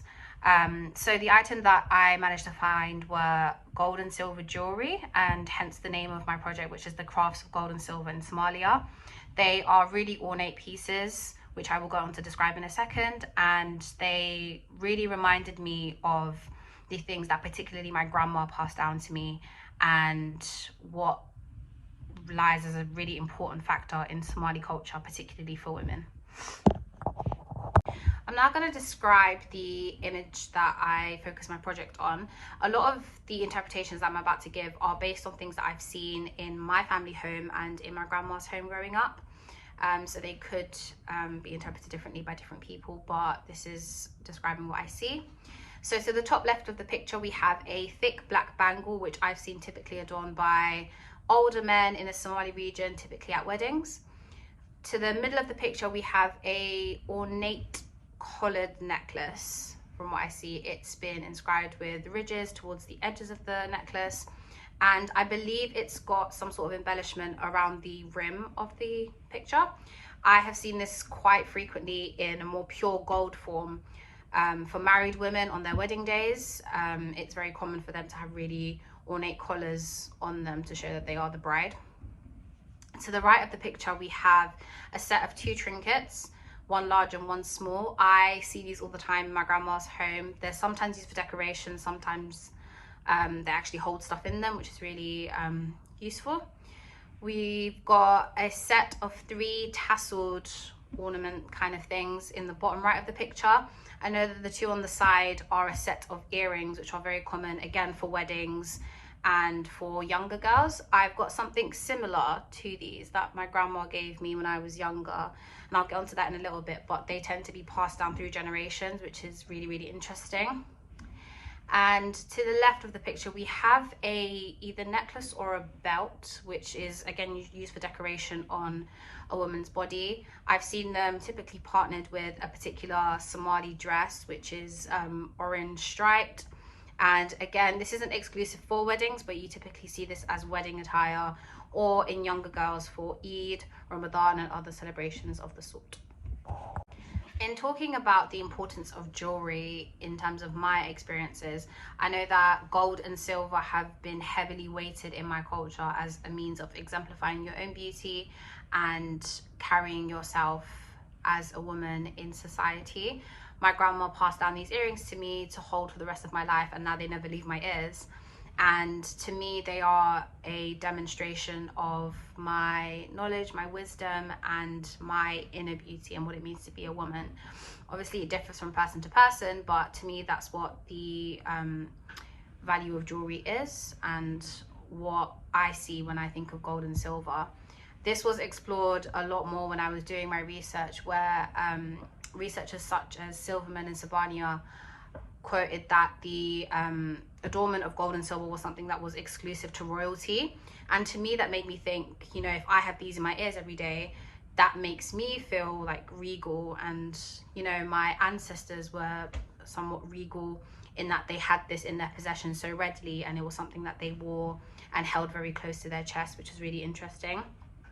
Another part of the research that really interests me was something that was said by Stern in 1968. So ornaments were regarded to be the rage of all the rich and the poor, those who possessed the means to carry their love for this jewelry. They often had like 3 pounds of weight of silver bells around their necks, which dangled down, which is really reminiscent of the jewelry that Somali women wear to weddings and on a casual basis as well. And it was really interesting to kind of draw those links between existing literature and what I've seen in my culture. So in that regard, gold and silver are really important to me in showing my culture, showing that I do have some Somali heritage, East African heritage, and it is something that I carry with me very close to my heart. I do also think, and this was something that I heavily explored in my research as well, that me having jewelry also had like an ulterior motive, I guess. So when my grandma did give me these earrings, she kind of emphasized that these earrings are like a stability thing for me, because if anything went wrong or if I needed financial support, I could sell these earrings on and it would be something that would help keep me afloat, in her words. So it was really interesting to examine the extent to which the way my grandma told me to keep these in case of financial need, the ways in which Somali people and people in the East Africa region may have relied on gold and silver as a means of financial stability to them. This was also emphasized by Silverman and Sabanya, who quoted that silver and or gold jewelry functioned as financial assets that can easily be liquefied in times of need. And so this to me demonstrated that not only does gold and silver look pretty, it serves an ulterior purpose of helping people who might need it in the future have that level of stability, so they're not left in the dust, basically. And that really resonated well with me, because I see it all the time in my family, in my culture. We do kind of rely on these things to keep us afloat, and we've had to rely on these things in light of things like colonialism and all of that kind of thing. So I think there was a really interesting outlook that I developed on the line between cultural importance of gold and silver as well as kind of financial, I guess. So that was a really interesting facet that I got to explore during this project. So some of the conclusions that I came to with this presentation was that though we have a rough idea of where this item came from, so the Horn of Africa, East Africa, etc., we cannot pinpoint, or we're not able to pinpoint, the exact origins of these items. And in doing so, it's naturally going to take away some of the history that we can actually confirm or even deny.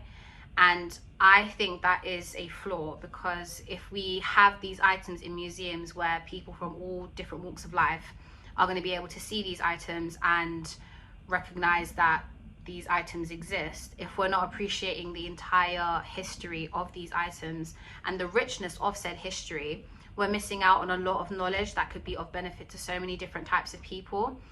Dela Cruz, which is on this slide, worded it perfectly, where the function and content of art needs to consider the social, the religious, the political, and individual facets that make an item an item. And I think museums across the world need to be doing a lot more to ensure that these items have their histories upheld, so that people who do go into these museums in favor of exploring different cultures and viewing history from different lenses are exposed to the actual history of the items and appreciating the richness in which it has. Because I know that my culture and other cultures in Africa and across the world are so rich and cannot even simply be boiled down to the experiences that I've demonstrated to you today. And so by doing a lot more in terms of ascertaining the history of these items and how these items come to be and the influence that it has on the people today and before us, it will do so much to ensure that these items have a solid, influential base in the museums, rather than just being viewed for face value, because no item should be viewed as a face value item. And, you know, to draw it back to the ideas of gold and silver, which was the focus of my piece, Silverman and Sabanya sum it up quite well by saying that a systematic survey of museum collections and private collections of gold and silver jewelry must be pursued to develop an understanding of the social and cultural dynamics that have driven this exchange over the millennia. Silver and gold as items cannot just be understood by an 8-minute presentation. It has such rich histories that extend towards Arab countries and other regions of Africa and across the world. And by honoring the fact that these items have such rich histories, we'll be doing a lot to ensure that the integrity of these items is upheld, and that we can begin to have more discussions like these to determine, you know, the histories of the items and the place that it holds in so many people's lives. And it will help people like me to realize that these gold earrings hold a lot more weight than just being an item of beauty, an item of religion, an item of financial commodity. I can probably begin to uncover so much history that I didn't even know existed, providing that we actually make the conscious effort to go into that much detail. Thank you so much, Renae, for that brilliant insight into jewelry from Somalia. I think you've really told us what museums need to do to be able to display these artifacts properly and to talk about them in their real live contexts. I'm going to try and move on now to our next speaker, Zarah Scheyerle. Zarah is an undergraduate student of Human, Social and Political Sciences at Cambridge. Her interest in photography and Benin women's sovereignty comes from her own cultural heritage and hopes. And Zarah is from Benin City and Germany and has grown up in England. Being a woman of mixed heritage and having a keen eye for social and political interactions and exchanges, she was drawn to this project at the museum. Zarah will focus on 3 photographs for us on Edo women in Benin City. The photographs were taken by Northcote Thomas, who we've already heard about today. Thomas arrived in Benin City 12 years after its sacking. And Zarah asks how women have been discriminated in Benin since colonization and how personal and political sovereignty can play off against each other. Can we please play Sarah's video now, please? There are 3 photos. One shows 3 women, each wearing a wrapper. One has hers tied high up in her chest, another has it slightly higher than her waist, and one has it low on the waist. So 2 are showing their breasts.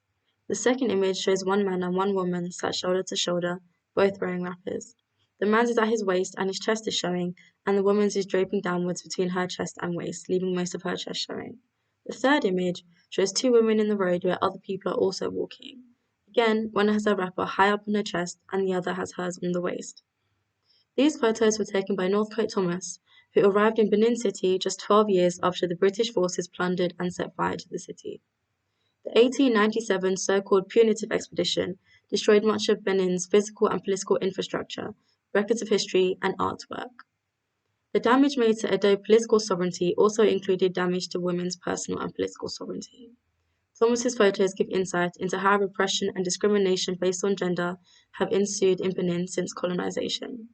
Before colonization, Benin women could be with one another, with men, and in public without feeling obliged to cover up their breasts. Women's breasts were not seen as body parts that needed to be hidden or as necessarily existing for the sexual service of men. When colonial authorities came, they could not part Benin women from their bodies without killing them, but they tried to alienate them from their bodies. They brought a moral narrative and legal standard of covering, which relegates women's bodies to the realm of the explicit, scandalous and shameful. They must be covered while no such limitation is placed on men. So, the pictures highlight how the conception of women's sovereignty as embodied beings has changed. According to public meaning, they no longer have the authority to make certain choices about their bodies. Thomas's photos show that such discrimination has not always existed and need not continue to exist. Current sensibilities regarding women's bodies and clothing are grounded in dangerous sexual stereotypes. These are used to repress women's sovereignty and right to choose how to live and act comfortably within their own bodies. Many studies of early African women have focused on outstanding leaders such as Queen Diya, paying less attention to regular women. Chroniclers, including Thomas, often ignored these women's agency. I'm interested in what his pictures show about the history and agency of Benin women, African women, and women more widely that today is forgotten by many, yet can be reclaimed. Women were not as docile or powerless as contemporary literature tends to portray them. The most serious threat to the political and economic sovereignty of women in Nigeria occurred during the 20th century, when patriarchy combined with colonial changes to alter gender relations. As male chiefs collaborated with the British colonial administration in collecting taxes and governing, the position of female chiefs declined in importance. When the economy became increasingly geared towards the production of cash crops for export, women were pushed to the background. The previous system that had prevented land alienation gave way to land commercialization, favouring those with access to money gained from the sale of cash crops. Western-style education also largely excluded women from many of the new occupations introduced by colonialism. Thomas's collections link to a history of political, economic, and personal repression. I want to see museums shift how they look at and present objects such as these. Such objects could impact current prejudices facing peoples represented in their collections. Is it socially responsible of museums to permit collections to be translated via a racist and sexist paradigm? Given no context, visitors may rely on the racist and sexist frameworks existing in society and museums. They may assume that these women were ashamed, having had no choice in whether they were exposed for these photographs, or that they were uncivilized for showing their breasts. Given current narratives, collections could support harmful narratives. Museums should provide context for collections they have reason to believe may be taken to bolster continuing ideologies that harm source communities. are being used to highlight how Benin culture and gender relations were prior to colonization. These images can help deconstruct racist and sexist narratives that paint these women as backwards or naturally powerless. Collection origin should also be made public. Exposing circumstances of collection allows visitors to consider the economic, cultural, and social impacts and the discriminatory narratives that museums are entwined with. Also, source communities should be aware of how museums engage with their cultural and economic heritage and should have access to histories of collections, including the scale of what was collected or stolen and who put collections together. This would help understand how narratives are crafted and how we can have a well-informed perspective. For example, publicizing details of the so-called punitive expedition will expose the colonial intrusion as destructive and draw attention to the fact that there was a society established beforehand, one that has now undergone specific historical changes and still exists within a physical and socio-political space susceptible to change. With a better understanding of the origin and journeys of objects, visitors are better able to engage with them, appreciating them for the place they have in history and for the part they could play in creating the future. The way museums and others have attempted to shut down attempts by source communities to reclaim their materials should be made public knowledge, for example by being put on museum plaques. Indeed, plaques and titles could encourage observers to research more into legacies of empire and colonialism. It's more socially responsible and accurate to acknowledge knowledge gaps than to place a collection within a narrative to which it does not belong. Even with gaps, visitors would be able to think critically about what has been presented, and to think critically about how and why change has come about, as well as current circumstances, how they can be improved. Conversation shouldn't be limited to what objects tell us about Africa's past, but should extend to what they say about world history, present relations, and potential for change. Thomas's images tell us about the interaction of Benin City with Britain, how this has had implications on political and personal sovereignty, and how aspects of displaced sovereignty are still available to be reclaimed.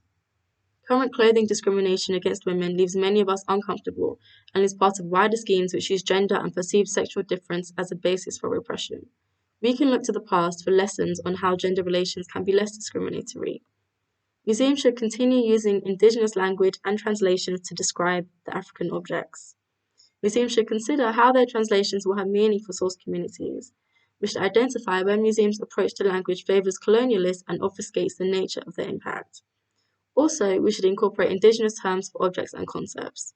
Including phonetic spellings can be helpful and encourage indigenous engagement, since sometimes the standardised, non-phonetic spelling makes it difficult for indigenous people, who most likely were taught standardised English rather than standardised native languages, to recognise concepts that they know. It's also important to bear in mind conceptual differences.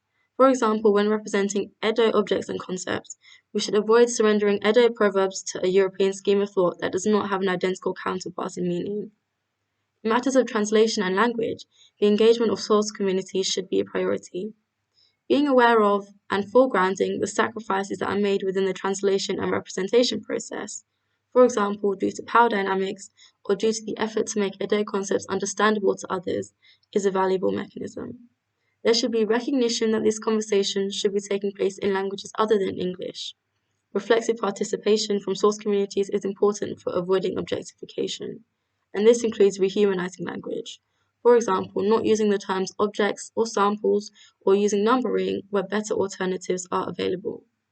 Museum collections have vast latent possibilities for clarifying the past and the present, and for creating a better reality. Incorporating storytelling and interactive sessions would be a good tool for museums to support this creativity.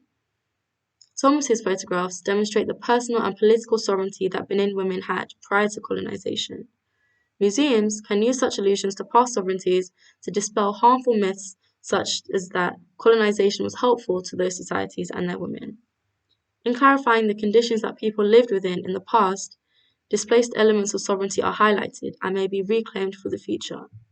For example, Benin women may reclaim a less discriminatory code of conduct regarding clothing and their bodies. Thank you so much for that, Sarah. I thought that was a brilliant, rich, and provocative discussion on the photographs of Edo women. It had a huge amount of suggestions for museums to understand how to take forward this work. And I hope everybody listening to this particular webinar takes those suggestions on board. If you would like to read about what Sarah spoke to you just now, we've published a blog post under the Writing Race series at the Royal Historical Society, where Sarah's work has been featured.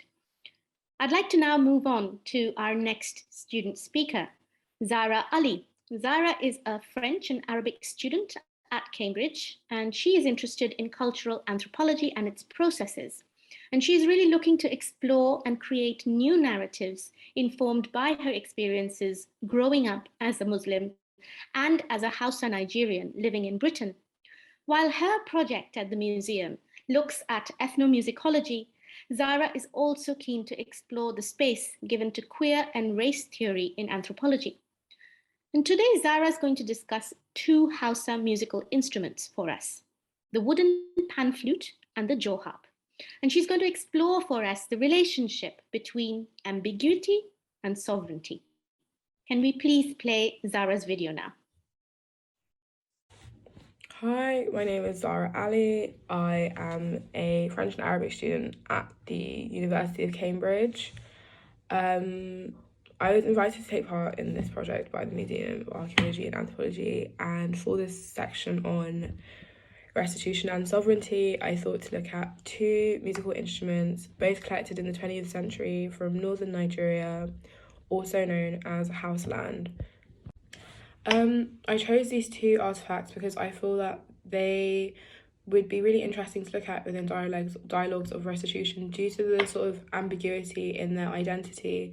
The story of the provenance of these items has a lot of missing links, unfinished stories, and ignored details. And I think that it's worth kind of looking at ambiguity because it directly relates to sovereignty, in my opinion, in that if you kind of consider the museum to be sovereign over these items as the one in possession of, as the institution in possession of these items, then the ambiguity which exists reflects sort of the gaps in what the museum was unable to fill through their processes of historiography, and this ambiguity kind of reflects what the museum in some ways wanted to know but was unable to know because it wasn't something they could find in written down sources or documents. The historiographic process very much relies on written information, and I think that with the nature of Hausa history, which I'm going to explore more through this presentation, kind of sits in juxtaposition to that, and that leaves these artifacts in a position where their identities are kind of ambiguous, but there isn't much in the way of data that the museum could really accurately rely on to fill in these stories. But I think that within the Devolving Restitution project, this is the opportunity to kind of look at new systems, new methods of filling in these gaps. And in some ways, these gaps are spaces to really look at what understanding the identity of an artifact could be with the help of some imagination. The first item I'll be talking about is a wooden pan flute known as a bamparo in Hausa. It's a pan flute made up of 4 bamboo tubes of different lengths tied together. I will be inserting 2 pictures. One will be a picture retrieved from the museum database, and the second one is actually an illustration done by the instruments collector, Major Arthur J.N. Treman, I'm not sure how to pronounce his name, from his book on Hausa customs and superstitions. Whilst the stories of the provenance of the 2 artifacts are quite interesting, I thought that it would be worth looking at what these artifacts were when they were still in Hausaland over a century ago. I would imagine that they were used in Bori or Malgozanchi practices, which was the animist religion that existed in Hausaland, which still exists today, but is very underground, as Sharia law kind of forbids it.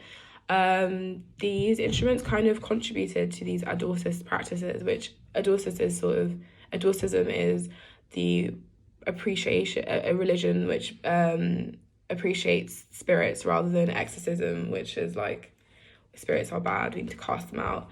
So within this, musical instruments became a way of like creating joy and elation within these practices of rarefying these spirits and appreciating them. There would always be loads of drumming, dancing, some prayers of course were said as well, but it was very much a time for celebration. And these musical instruments became a means of encouraging that. And within these religious ceremonies, you had the Moroki, or the Griot, as is commonly known in English, who kind of existed as the MC/priest of the event. They would he would have him, like, he would be there singing, encouraging the rhythm of the event, but also after the ceremony became sort of the guardian of the memory of the celebrations, in that they would, a Moroki would, a few days down the line, a few weeks down the line, a few years down the line, recollect on these events and recollect on the joy that was experienced in these events.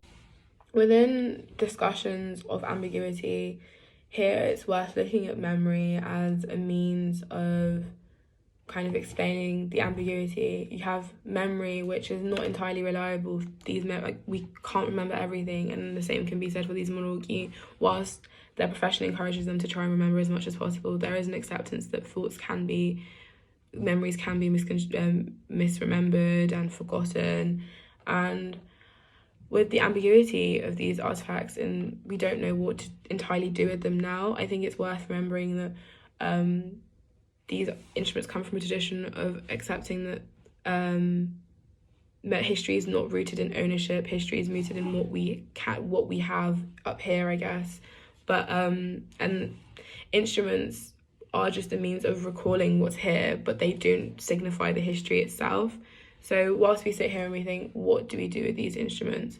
I think it's okay to accept that repatriation is not something to look at within restitution dialogues, because I think that as part of the house history, these instruments just facilitate the remembering of the history and on the history itself, especially for these Moroki, and especially considering that within underground Muggles and Chibori practices, these instruments are still made today. Their commonality makes them in some ways quite unremarkable.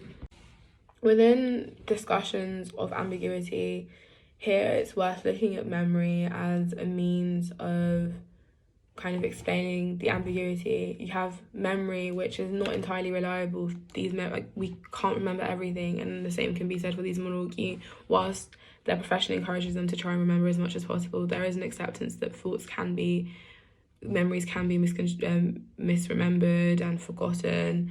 And with the ambiguity of these artifacts, and we don't know what to entirely do with them now, I think it's worth remembering that these instruments come from a tradition of accepting that history is not rooted in ownership. History is rooted in what we have up here, I guess. But and instruments are just a means of recalling what's here, but they don't signify the history itself.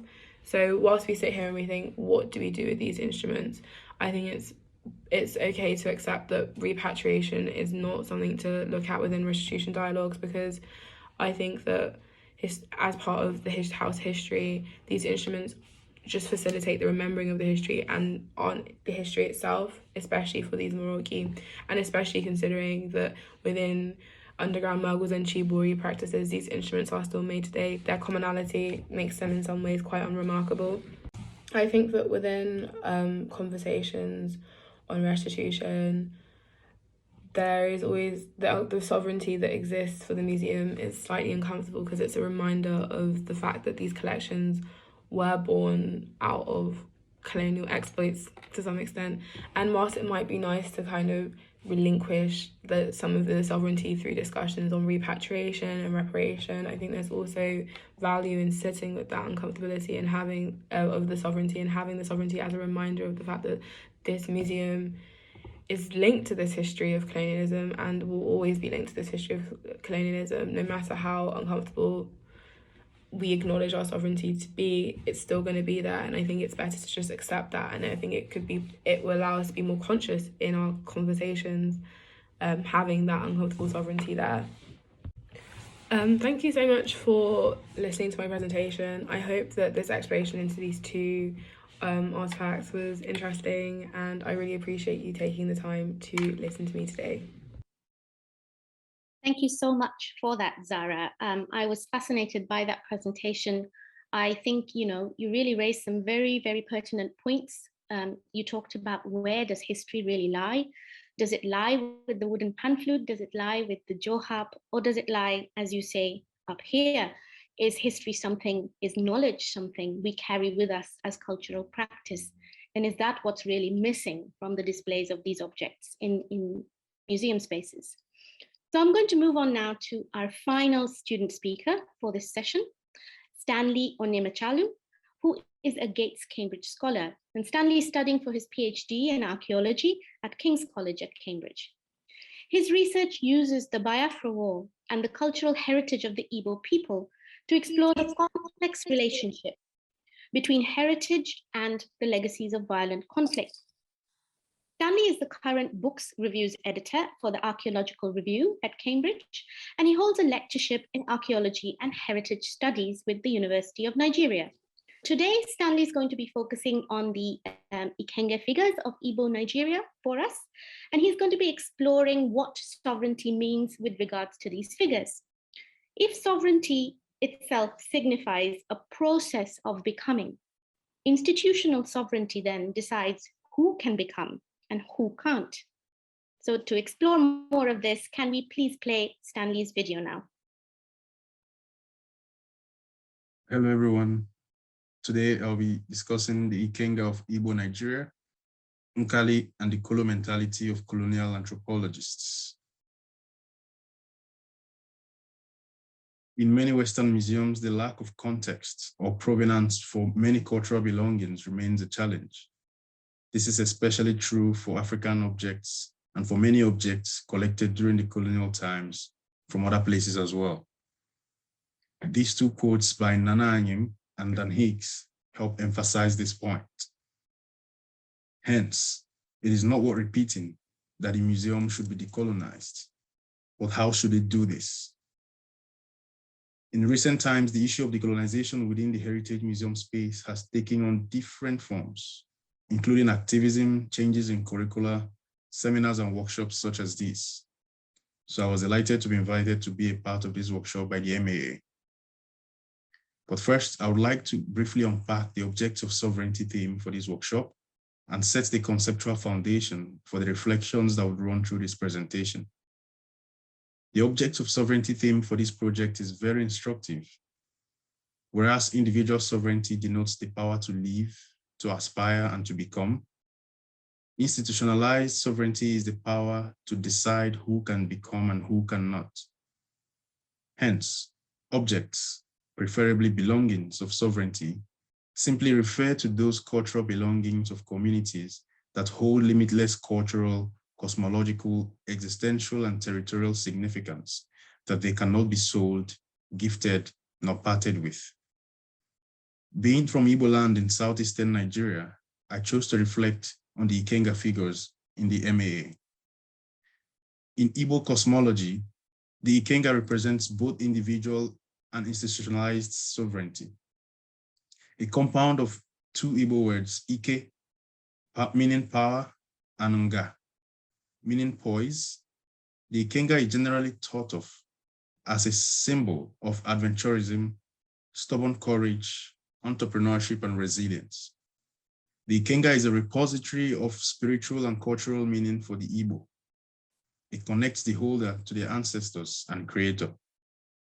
A typical Ikenga figure looks like a human with two ram-like horns, holding a machete in the right hand and a human head or pot or calabash in the left hand. The style and shape of the Ikenga might vary across some Igbo communities. It could be a scarified animal or human face with two horns or something else on its head. It could be sitting or standing. The most significant features of the Ikenga, however, are the horns and the machete. These are said to be emblematic of the daredevil nature and the dogged desire of the Igbo to achieve greatness and blaze through any obstacles. The Ikenga can be owned individually or communally, as a family or community. Where it is owned by an individual, they are usually buried with it when they die. But when it is owned by the community, the ownership is transferred from one generation to another. The Ikenga dignifies the individual, their family or community, and it speaks to their worldviews and aspirations. The Ikenga symbolizes the inalienable rights of the holders to be and to become. So, why will anyone give away their Ikenga, especially to a stranger? How did such object of sovereignty end up in the MAA? Could it have been gifted to colonial anthropologist Thomas Northcote, or the Church Missionary Society's Reverend J. Armitage Robinson, for example? If so, what do we know about the power dynamics that may have informed such gifts in the colonial times? How is the Ikenga represented in the MAA? Does this matter? This workshop by the MAA was designed to tackle these kinds of questions. Although it may not provide all the answers, but it is enough to begin the conversation and offer informed explanations. Again, Dan Hicks offers some explanation here. From the foregoing, Hicks calls the disciplines of anthropology and its close relative, archaeology, into question as tools employed by colonizers for and towards colonial injustices. The fundamental instrument of sovereignty, the theme of this workshop, is Nkali, an Igbo word loosely translated to mean power over. Nkali can be given, inherited, or acquired, and with it, sovereignty. Similarly, Nkali can be abused to dispossess, malign, or destroy one's sovereignty. Slavery and colonialism brought about the dispossession of the other's individual and institutionalized sovereignty. Yet, sadly, many of the Ikenga figures in the MAA are proceeds of colonial anthropological expeditions in Igboland. It is no surprise then that their representation of the Ikenga, as seen from their website and represented here through this word cloud, is filled with discrepancies and is mostly silent on the context, use, or symbolism of the Ikenga for the Igbo people. One reason for this could be the awful lot of data loss that happens around the collection's transcription or transfer process in the museum. However, a more plausible reason is Kolo collecting. Kolo is a Nigerian English pidgin word meaning craze or madness. I use it here to describe the hasty and shoddy collecting and gathering of the other's belongings that characterize the extractive capitalist colonial anthropology of the 19th and 20th centuries. I propose here that in addition to the museum's own inefficiency, Kolo collecting may have contributed to the museum's loss of context, provenance, and essence for many cultural belongings like the Ikenga from Igboland and other colonized cultures. As though there was this mad rush by colonial anthropologists to Kolo collect as much cultural belongings as possible to prove a point or brag to their European counterparts that I was there, see, proof. Kolo collecting places more interest on the physical or aesthetic attributes of objects than on the people who made them or their stories. Granted, physical descriptions are important too, especially in the museum space, but placing emphasis only on the physical attributes of other people's cultural belongings is an aberration. It would be more appropriate if the museum also told its audience what they mean, where they are from, and why or how these cultural belongings ended up in front of them behind the glass. In conclusion, any cultural belonging in the museum has ties to a Kolo collector. Any cultural belongings in the museum that has ties to a Kolo collector, or that a museum cannot show satisfactory evidence that it was acquired ethically, should be put up for restitution in consultation with source communities. I imagine that there will be cases where the communities may elect not to have the objects back, but choose an alternative form of restitution that leaves the museum with the object under a new arrangement. This new arrangement could consist monetary compensations, payment of royalties, copyright protection statements, ownership acknowledgements, or investment in human capital development. It might also be naming a gallery after the source community, or setting up a scholarship to support students from the community. I guess the point here is, in devolving restitution and in decolonizing the museum, caution must be taken not to use Nkali, whether academic or professional, to exclude source communities again or deny them agency. Restitution should be a co-creative and collaborative process with the involvement of source communities from start to finish. Thank you.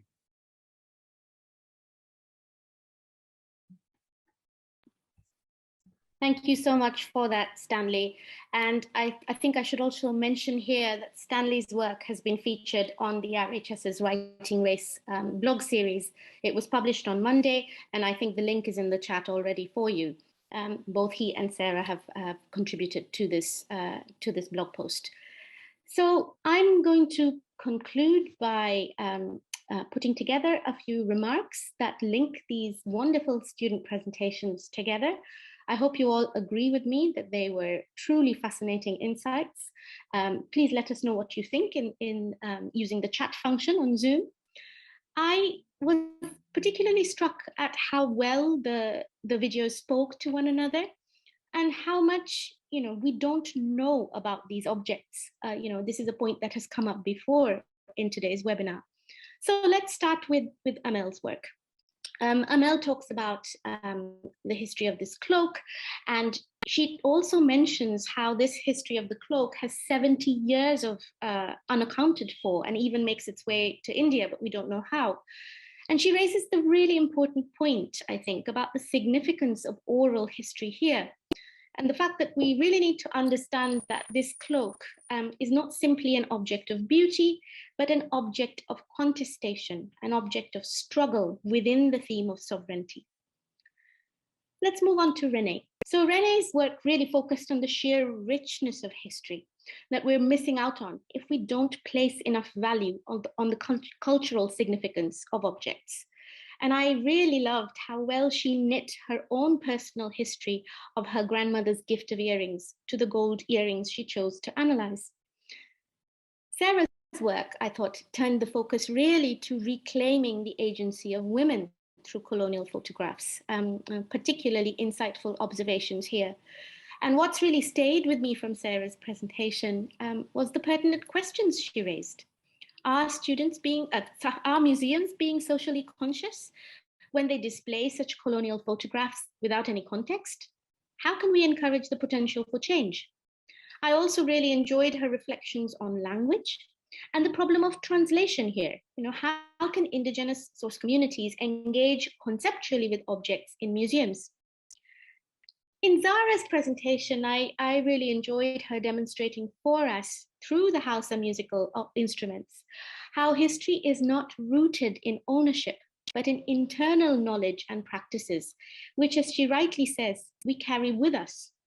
So I think Zarah really questions here, what is history and what is knowledge? And I think there is so much value in museums sitting with their discomfort of being complicit in the history of colonialism and letting that filter through in its displays of collections as well. So I'm very much with you here, Zarah. And then finally, Stanley's work. It seemed to me that a core tenet of his observation was, how did the Ikenga come to be at the MAA in the first place? Why would anyone, an individual or a community who owned it, why would they have ever parted with it?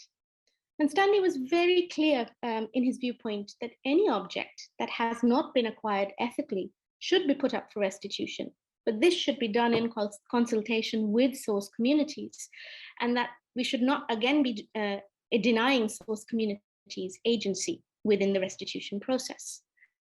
So I'd really like to bring this wonderful session to a close by inviting all of you in thanking our wonderful, absolutely brilliant student speakers.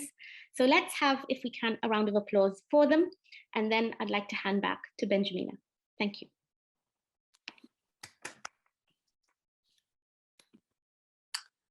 Thank you very much, Diya, and thank you all for all the presentations. If you can check the chat. I mean, there's a lot of conversation going on. And on a personal level, I'm blown away by the concept of color collecting, which I was just posting in the chat, but I think can be applied also to, you know, the museum practice itself in many instances.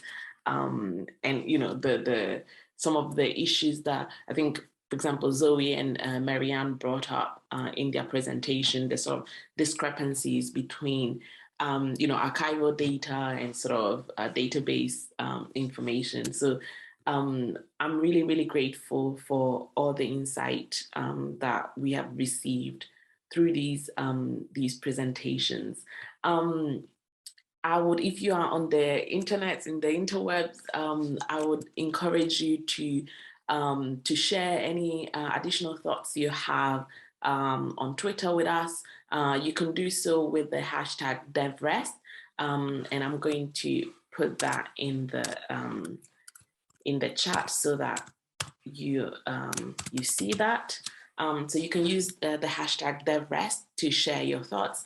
You can also tag us, so you can tag @forward_UK or MAA Cambridge, and we'll be able to share some of that thinking with everyone.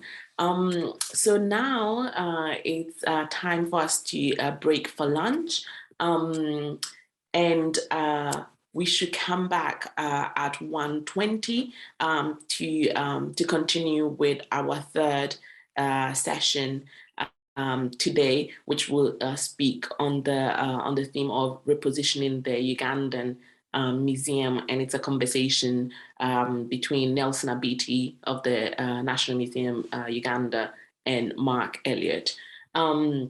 Thank you, everyone, and I will see you all shortly in an hour. Have a good lunch.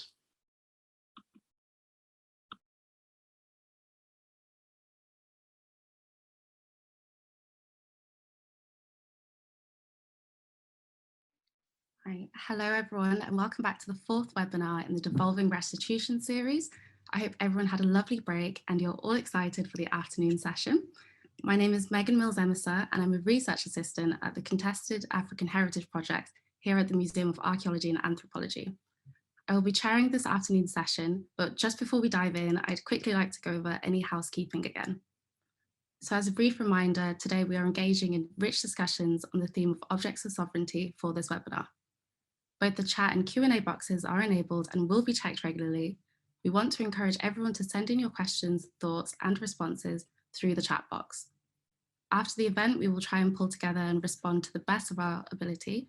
We are hoping to answer most questions through our blog site, which can be found on the University of Cambridge Museum's website. For live captions throughout the day, please visit Afford's Facebook page where this webinar is being live streamed, and the link will be put in the chat box below. For behaviour, we will take attendees out of the meeting if anything offensive, insulting, or meant to incite hatred is posted. Right, so moving on to this afternoon session, we have two exciting sessions planned. The first is focused on repositioning the Uganda Museum, and we'll have Abiti Obedo Nelson from the Uganda National Museum in conversation with Mark Elliott from the MAA. Afterwards, we will have a student-led curatorial roundtable from students from the African and Caribbean Society here at the University of Cambridge, and curators from the MAA, Powell Cotter Museum, Bristol Museum, and the Horniman. The webinar will end with the poet, Nick Makoa from Poet in the City, who will give a set of poetic minutes and therefore have the last word. So just before we begin the third session, I'd like to reintroduce Mark Elliott. Mark is a senior curator in anthropology here at the Museum of Archaeology and Anthropology, where he has responsibility for collections from Africa, Asia, and Europe. His research background is primarily in South Asia, but he has curated and taught across ethnographic and archaeological collections. He's interested in the complex and little understood inner workings of museums and their history and their impact on collections care and interpretation in present. He is lead curator on the Stores Me project and Contested African Heritage project here at the MAA. So I'm going to hand it over to you, Mark. Thank you so much, Megan, and hello again, everyone. I'm delighted to introduce this conversation between Abiti Adebo Nelson and myself, which was recorded yesterday afternoon, as Abiti was unfortunately unable to join us live today. Abiti Adebo Nelson is curator for ethnography and history at the Uganda National Museum. He's currently a PhD candidate of history at the University of Western Cape in South Africa.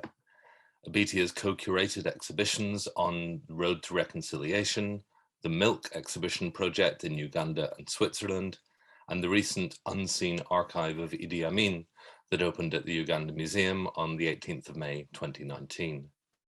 Abiti's research focuses on community memorials, restitution of artifacts, ethnographic collections, and tribal society in Uganda. Now, this conversation is essentially a window on two curators from different institutions working out each other's positions on a forthcoming project that aims at delivering the permanent return of objects. We're talking about the logistics, the politics, the motivations, the needs and hopes that we, our institutions, and our stakeholders will be grappling with in the next 2 years.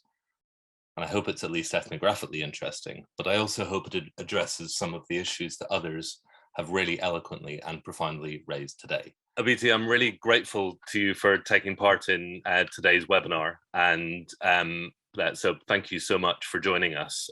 I thought that the reason that we're here today is to introduce the project Repositioning the Uganda Museum, which is supported by a grant from the Andrew W. Mellon Foundation and led by Professor Derek Peterson, a longtime friend of both of our museums in Ann Arbor, Michigan. The project, of course, aims to bring colleagues from your museum to our museum to select a number of artifacts for permanent return to Uganda to be part of an exhibition, I understand, in Kampala. And I guess given the themes of today's webinar, I thought it would be very useful to actually have some conversation, some frank and honest conversation to our audience about a project that is actually aiming at delivering restitution. And we could reflect on why and how we hope to do it. So Mark, I'm so quite grateful, and it's fortunately that I've had a prior experience of visiting Cambridge University Museum of Anthropology and Archaeology. That began in 2013. I had gone for British Museum training program, then followed that I was at University of East Anglia for my MAA program, and definitely I spent also another time at the museum. So one critical thing which I looked at was as unique collections that the museum held, and I asked myself if these objects, good ones with rich indigenous knowledge, are being kept here, and one of you is there, but on the database you are able to see more of them. What is it that this knowledge could bring to the younger generation? We know the elders, most of them died with that knowledge, but how can it be useful to reactivate new knowledge and new debate and the new thinking and engagement so that we rebuild this society? So all along, my thought has been that at one moment, at one time, these objects will come back home.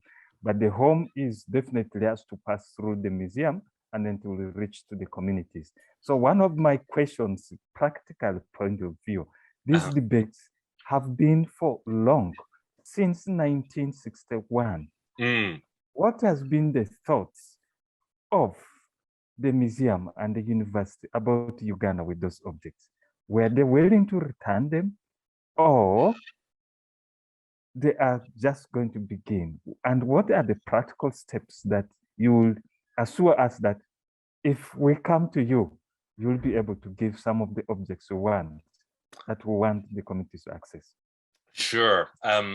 Great questions, which I will do my best to answer. I think I can't speak for other generations or other colleagues at the university, but I think from my point of view, as you know, I'm one of two curators for anthropology, and I have the fortune and the obligation to be curator for Asian collections, African collections, and European collections. So I think my general level of ignorance about African collections has been amply demonstrated in the past. For me, I think it's fair to say that the Ugandan collections have not been visible at the museum. There are, as you may remember, I think there are two artifacts on display. Which is an extraordinary reflection, or a poor reflection, of the richness of the collections that it's our privilege to have here. There are the ethnographic collections from Uganda at MAA number 1,475 individual objects, and they come from 74 individual sources, named sources, donors and collectors. Almost half of them, so 770 artifacts, were brought to MAA by Reverend John Roscoe, who was with the Church Missionary Society in Uganda up until 1909, I believe. And I think it's fair to say that to the extent that Uganda was known in the museum collections, it was very much equated with Roscoe. I think there was, I think the visibility of the Ugandan collections, and indeed the visibility of African collections generally in recent decades, has been pretty poor. I've found myself in a similar position with my previous work on South Asian collections, knowing that these collections have been effectively resting, and they haven't been engaged with for decades, and effectively. There is, as I've spoken elsewhere, there is that feeling of being overwhelmed by the scale of the collections, and by even our limited knowledge of the implications and the connections that those collections have, right? And the complexity of addressing them.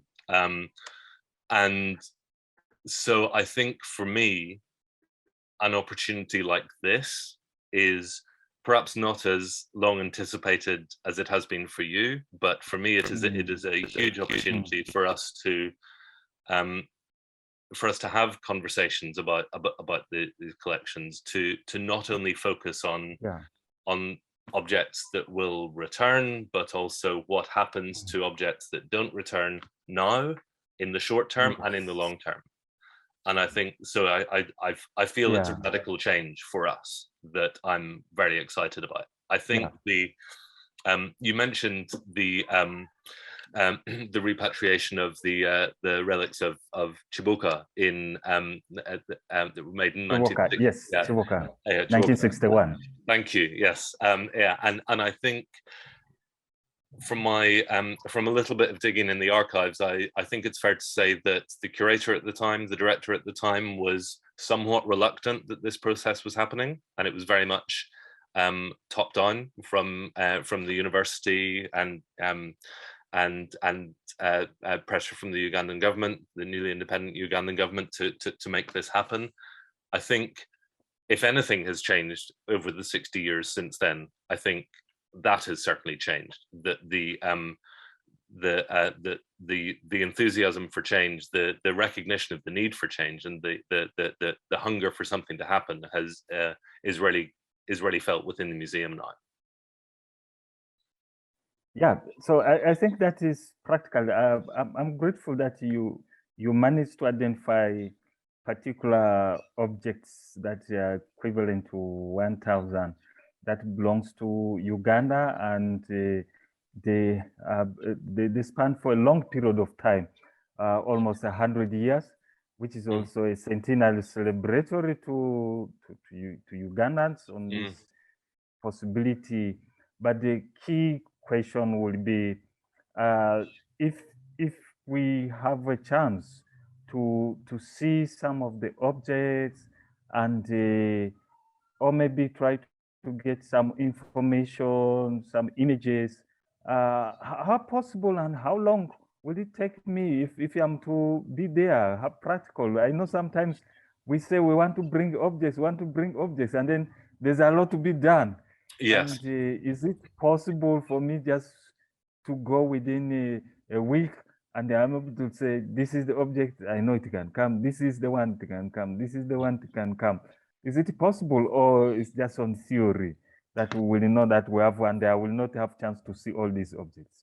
I think coming for a week would probably put a lot of pressure on you and us. I think certainly we've taken advantage of another project that's underway at the moment, the Stores Move project at MAA, which is moving 250,000 objects from our old external storage facility to a new newly refurbished space near the centre of Cambridge, and actually we finished work on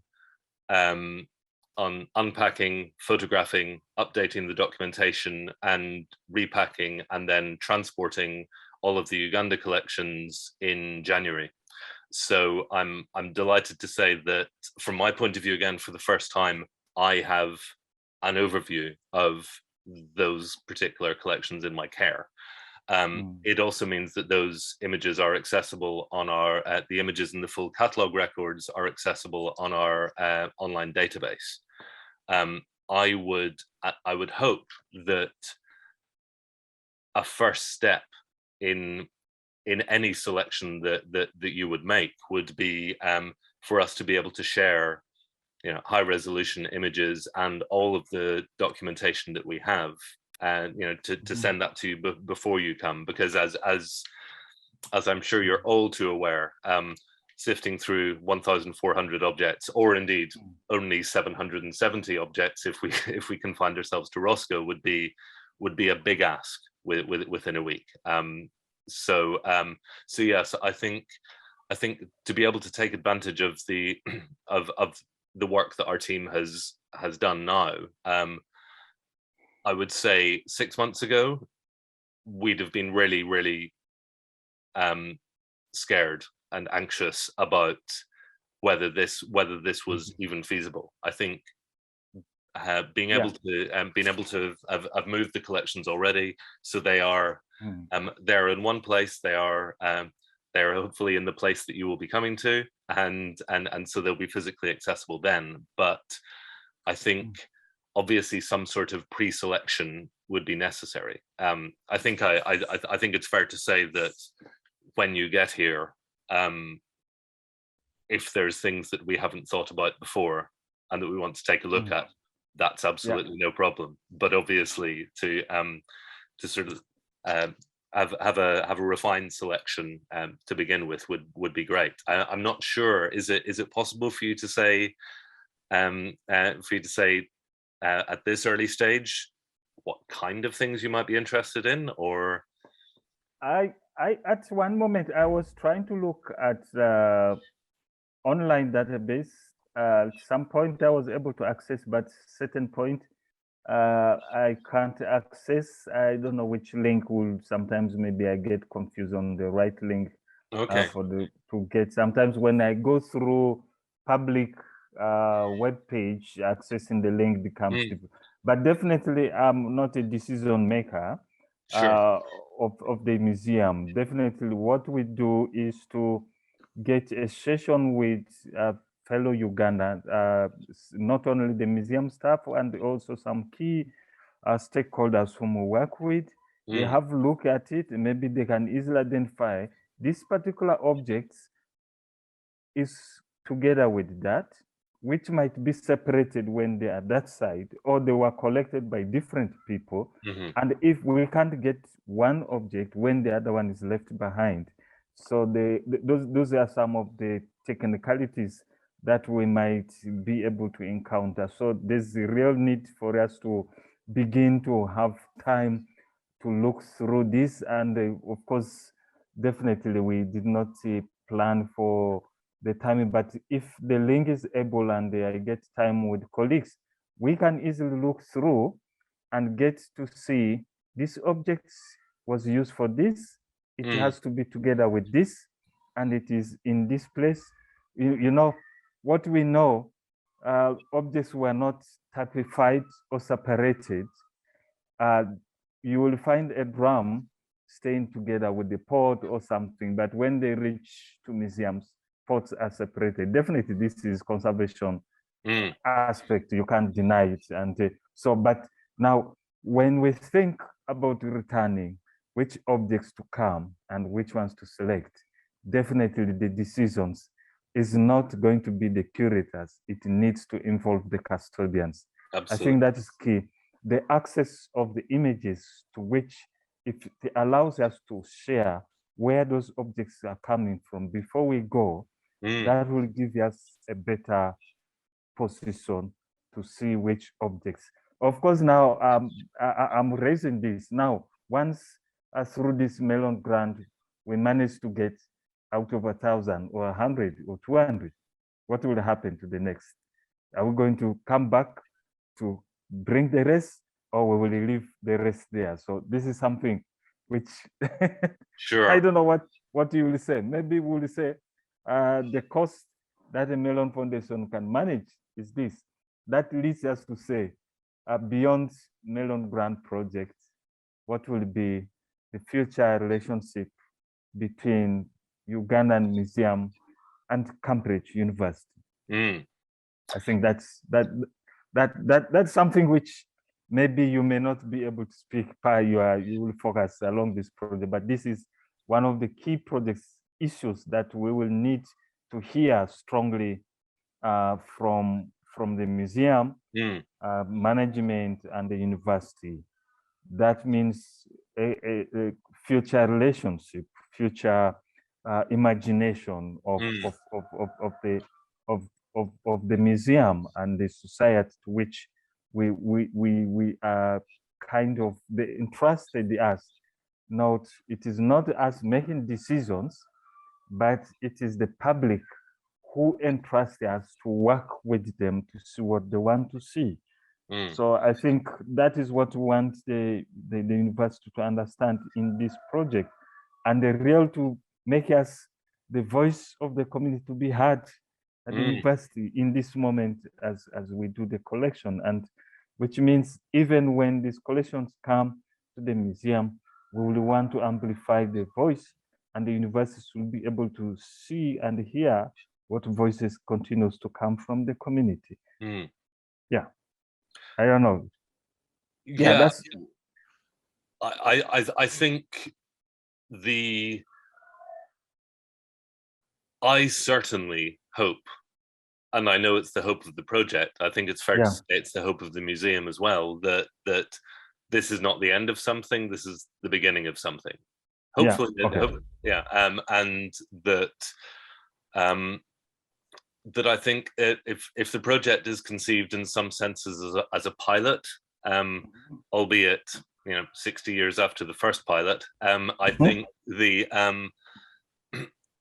that there is, I mean, for me, perhaps there's a potency to a physical return that can absolutely change the conversation, that can absolutely draw focus, and that in a sense we often see potential return in a lot of the conversations I have with stakeholders and other museums. We see potential return as something far in the future.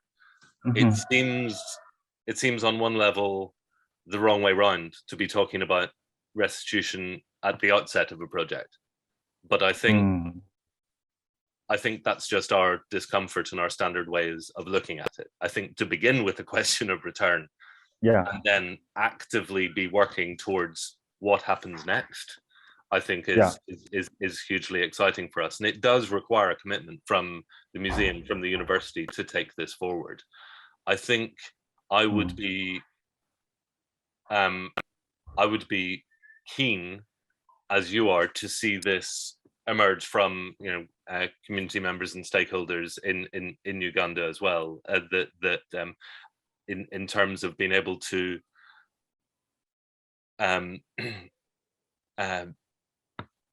being able to talk about what is important within what communities, what stakeholders want to see happen to the collection in the future. I think there are if the conclusion of the project was that more objects should be returned to Uganda, then I think that these are conversations that we're going to be having as European museum curators for decades to come. I think that this is where we are now. But I think it would be what I'm particularly excited about is the potential of this return to be the carrier for other kind of relationships and conversations, for the understanding of collections that temporarily or permanently remain in Cambridge to be enriched and improved and challenged by people back home, as it were, but also for me to share our understandings of how the collections have been dealt with and what has happened to them after, what has happened to them while they've been in the quote unquote care of the museum for 110 years. Yeah. Yes, I think that continues to for me on just one more question. Practicability on the objects when they leave the museum. We normally do what we call exhibition exchange and export permit. And if I'm to go there and I'm coming with this object, how practical is that? Is it possible is this export permits being allowed, or it's something that will need a little bit of decisions? That is going to be something that we need to work through as a project. In many ways, this is a pilot not just for potential returns to Uganda. This is a real exercise in how this is practically made possible in the future. I'd like to think of it as providing a roadmap, at least for MAA, but potentially for other institutions. I'm quite certain that there will be bureaucratic complexities to work through, but I think having the opportunity to test that, to try it and to work these things out in one case will make it less of a what if in future, but rather so I think that's probably hedging my bets a little bit and dodging the question, but I think it's certainly, but it's really important for us to establish that, and to get a clear pathway. Yeah, these are experiences we really need one to get through in regard to present travel situations and the need for these objects really for people. People talk, but if they keep talking and they are not seen, and then the pressure continues to come back to us, we will want to move to see practical, and even if it is small, it leads to another step. So I would love to see the project doing something practical, impactful, and meaningful, and respectful. That I think that is the key words which I would want to emphasize, and continue to see that we go beyond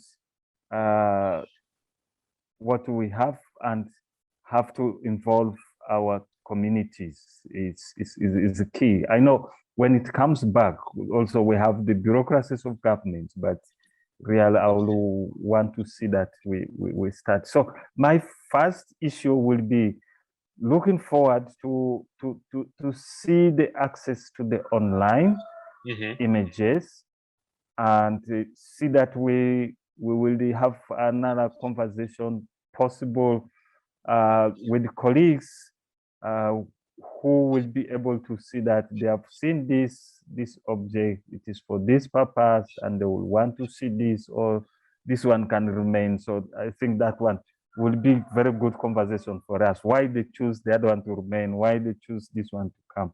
So as I said, this is not going to be one man's decision. It needs this. We know some few objects are there, but we can't say which object is there without seeing it. Of course.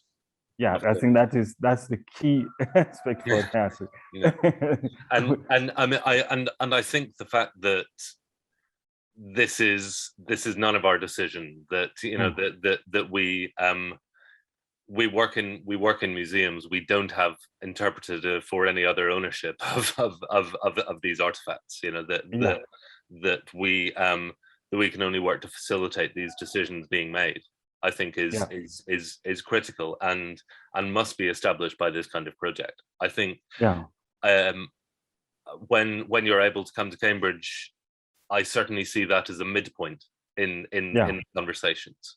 That because I've been I have to say that many of us on the Stores Move project, where we're looking at the Ugandan objects literally coming out of boxes or coming off shelves. And of course, in the back of our mind is always I wonder what our Ugandan friends and colleagues will be interested in. And there's probably an assumption from our point of view that it's going to be the well-documented objects, or the objects whose documentation shows particularly unequal context of acquisition or whatever. But I think I can equally see that this is that because we're not talking about a restitution claim, as it were. This is about putting a proposal together that the rights and wrongs of acquisition, and I'm going to say probably usually wrongs, don't necessarily come into it. It's about the it sounds like from what you're saying, it's the value of these objects to contemporary communities, regardless of how they were acquired. Yeah, absolutely. Yeah. So, but definitely one of the things which we would love to see is also access of information, because some of the objects moved with one of the indigenous people who were taken, and also maybe there might be some objects that will require some process that will need the particular individual indigenous person descendants or those, rather than the curators. So those are some practicalities, but I think what we need to look at is access to the images or information that will give us a better clue. And as we said, because the grant has limited time for me to stay in Cambridge, and we'll have little time. So continuing to see what is there, what information was there, who took it, who went, was it just the collectors and donors from Europe, or there were some people who were here who moved together with those objects, like during Roscoe's time. It was not all the objects were not taken by Roscoe. He moved with some of the agents who were here. So those are some of the things we would love to look at it, and it would be helpful if we can have access to some of the documentation. I know there are some few documentation might be around, but generally at the museum we have not got a hand to most of the information. I think that will be very helpful for us, and even the future of the museum. We know the time when they collected some of the objects, they left some of the objects here at the museum, and the information went away, but the objects remained behind. So we would love also to have some of the information that can help us to continue to provide interpretation for the contemporary people. I think that's why I was saying a little bit building that relationship will be helpful for us. Absolutely. Yeah. I think it's excuse me, it sounds, I mean, this is clearly the practicalities that you've been describing, and the objectives for your museum and for our museum. I mean, this cannot be anything other than the marathon rather than the sprint. But yes, but what we are doing in this initial sprint phase is really establishing possibilities, really establishing what the questions are, really. That I think our exchange of questions throughout this process are going to be as fundamental as any exchange of answers. And the documentation, obviously, with Roscoe in particular, there's a huge amount of published material on the collections, perhaps somewhat less unpublished material that we have access to, but I think certainly the questions of the agency and the identity of local collectors who supported Roscoe, who were paid by Roscoe to collect for him. We know that those people were there, and that they were, and what they were doing, but of course for us, we don't know who they were. And I think if this project and if this series of conversations can provide more clues, more connections to better understand and to better complicate the agency of Roscoe himself, then I think that's massively important for both of our institutions and the communities we serve. So yes. Yeah, I think that is very grateful for me. I look forward to see that the project will take off, and we will look for questions, and maybe there might be questions from colleagues along this project, and I would love to hear from them. I'm definitely part of the conversation and in the project, and we hope for the short period we will achieve some realistic results that will lead us to think more, and we will try to see what questions will come out, both from the practical museum practitioners and also cultural practitioners, and also the people who have the contemporary young people who have begun to pick interest on the knowledge in the museum in Uganda. Yes, I think that's very key to us. So yeah, I love to hear more in future, and then we'll see that in practical I will be able to see all of us get involved, and hopefully you will continue to be there. Sometimes we deal with you, and then next time we don't see you. I hope I'm not going anywhere in the short term. But now that I've said this live on the internet, then maybe we can. Yeah, but no, I think certainly. I think this is. I'm selfishly excited because I'm going to be learning an awful lot in the coming months and years, and I think it's going to be of huge value to us, and I think what you say there about we need to constantly keep in mind who we're doing this for, and whose needs need to be served by this, and to continually realize that of course it's not our needs, the logistics are our side of the problem. But yes, I'm very excited, very much looking forward to welcoming you in Cambridge later this year, and for what sounds like it's going to be a very, very busy week, but hugely rewarding. So Thank you very much. Thank you for your time. Thank you so much, Abiti, and take care. Thank you. Bye. That was so great. Thank you to both Mark and Abiti for your time and insightful comments. I think it is so important for us to be able to have these honest and frank conversations, especially about museum practice, including different perspectives, and especially about multi-generational route of restitution. I think that is something that we can all take forward. It'd be great to know the thoughts and opinions of the audience as well. So if you could put your questions in the Q&A box or in the chat box, and I'm sure Mark would be excited to hear what you guys think. And speaking of honest and frank conversations, I'm really excited to introduce our next session, the Challenging Curatorial Practice panel. So I'm going to hand over to Diya Gupta, who will be chairing the next session. Thanks, Diya. Thanks so much, Megan. It's a pleasure to be here, and welcome everyone to this second student-led panel of today's session, which again, I'm really privileged to chair. And this is a panel that you'll discover has a slightly different format. And I think quite a few of us have been looking forward to it. And I hope you will find it as lively and as entertaining and as informative as I think it will be. So this is a panel where we give 3 of our students the opportunity to challenge 3 museum curators and ask them some probing questions on curatorial practice, as well as their colonial collections.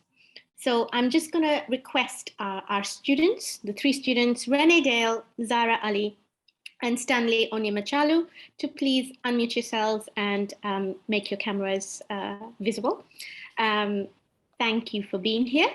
And on the curatorial side, we have with us today Lisa Graves, and Johanna Lettestrom-Sharp. And if you wouldn't mind also revealing yourselves and unmuting yourselves, that's wonderful. Just begin by introducing our students. So you've already heard from our 3 students before, but I'll quickly introduce them again, and then I'll introduce our wonderful curators. So on the student side, we have today with us Renae Dale, who's a second-year student at Cambridge, who studies education, psychology, and learning at Gonville and Keys College. Hi, Renae. We have also with us Zarah Ali. Perfect little wave there, Renae, well done. We have with us Zarah Ali, who is a French and Arabic student at Cambridge. And Zarah is interested in cultural anthropology and its processes. And she's looking to explore and create new narratives informed by her experiences growing up as a Muslim and as a Hausa Nigerian living in Britain. So if you want to give everyone a wave, Zarah. Okay, brilliant. Stanley Onyemechalu is a Gates Cambridge scholar. He studies for his PhD in archaeology at King's College, Cambridge. And his research uses the Biafra War and the cultural heritage of the Igbo people to explore the complex relationship between heritage and the legacies of violent conflicts. Now, Stanley, I don't think I see you. Oh, there you are. If you wouldn't mind giving us a wave as well. Brilliant. Okay, so the 3 curators who have been brave enough to be challenged today are Lisa Graves, who's been a museum professional working in the UK sector for 25 years. She's been a curator with responsibility for so-called ethnographic collections in the northeast of England, Birmingham and Manchester, and has been based at the Bristol Museum and Art Gallery since 2007.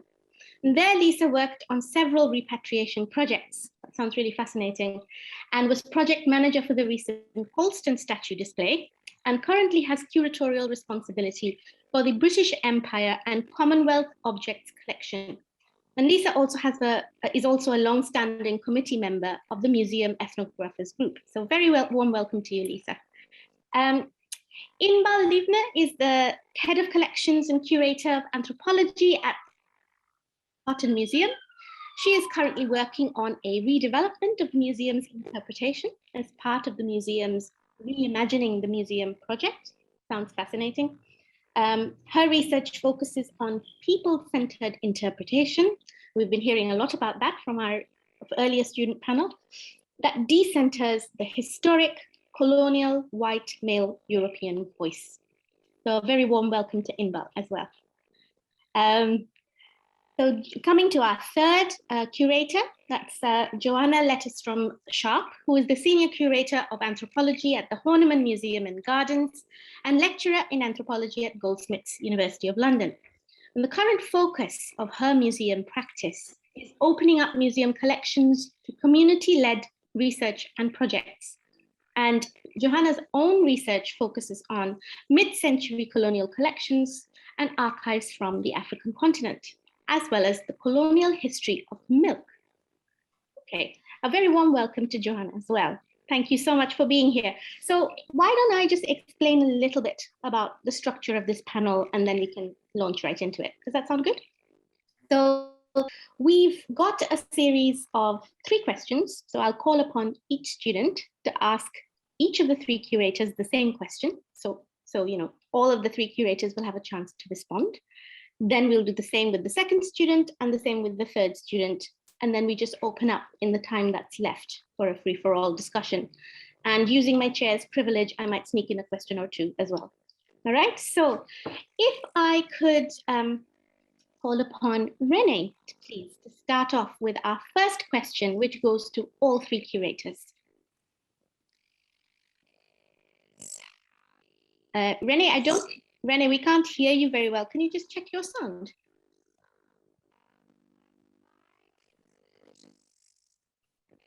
I'm not able to hear you very well, Renae. Is anyone else able to hear her?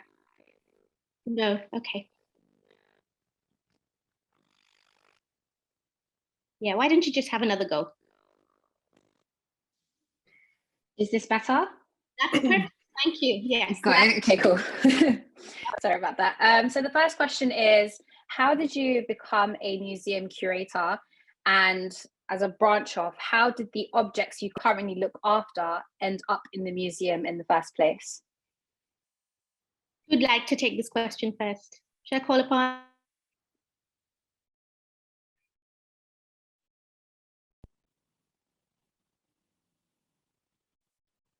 I'm not sure Lisa could hear me. Oh, you could. Okay. Hi. Yes, sorry, I didn't catch that. Hi. Well, that's a great question because we all love to talk about ourselves, don't we? So that's I'll start. So I finished an archaeology degree, undergrad archaeology degree.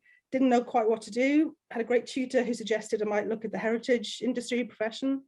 Suggested a few master's degrees in sort of heritage interpretation or museum studies.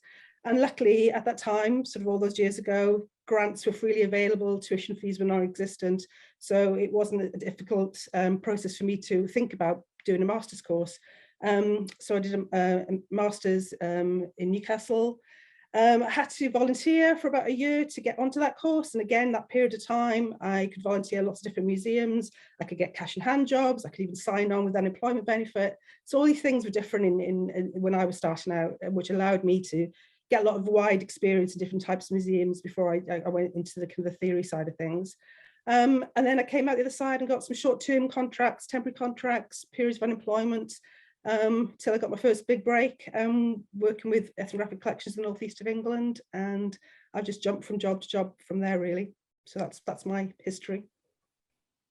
And did you want to address a little bit, Lisa, how, what are the objects you're currently looking after and how did they end up in the museum? Maybe you just want to take an example or so. Oh, yeah, so there's the traditional world cultures ethnographic collections. There's the ancient Egypt collection, which I look after, and British Empire and Commonwealth collection, and they've all got kind of different trajectories. But fundamentally, in the local authority museum that I work in, it's the traditional missionaries, army and naval officers, and armchair collectors that started off our collections.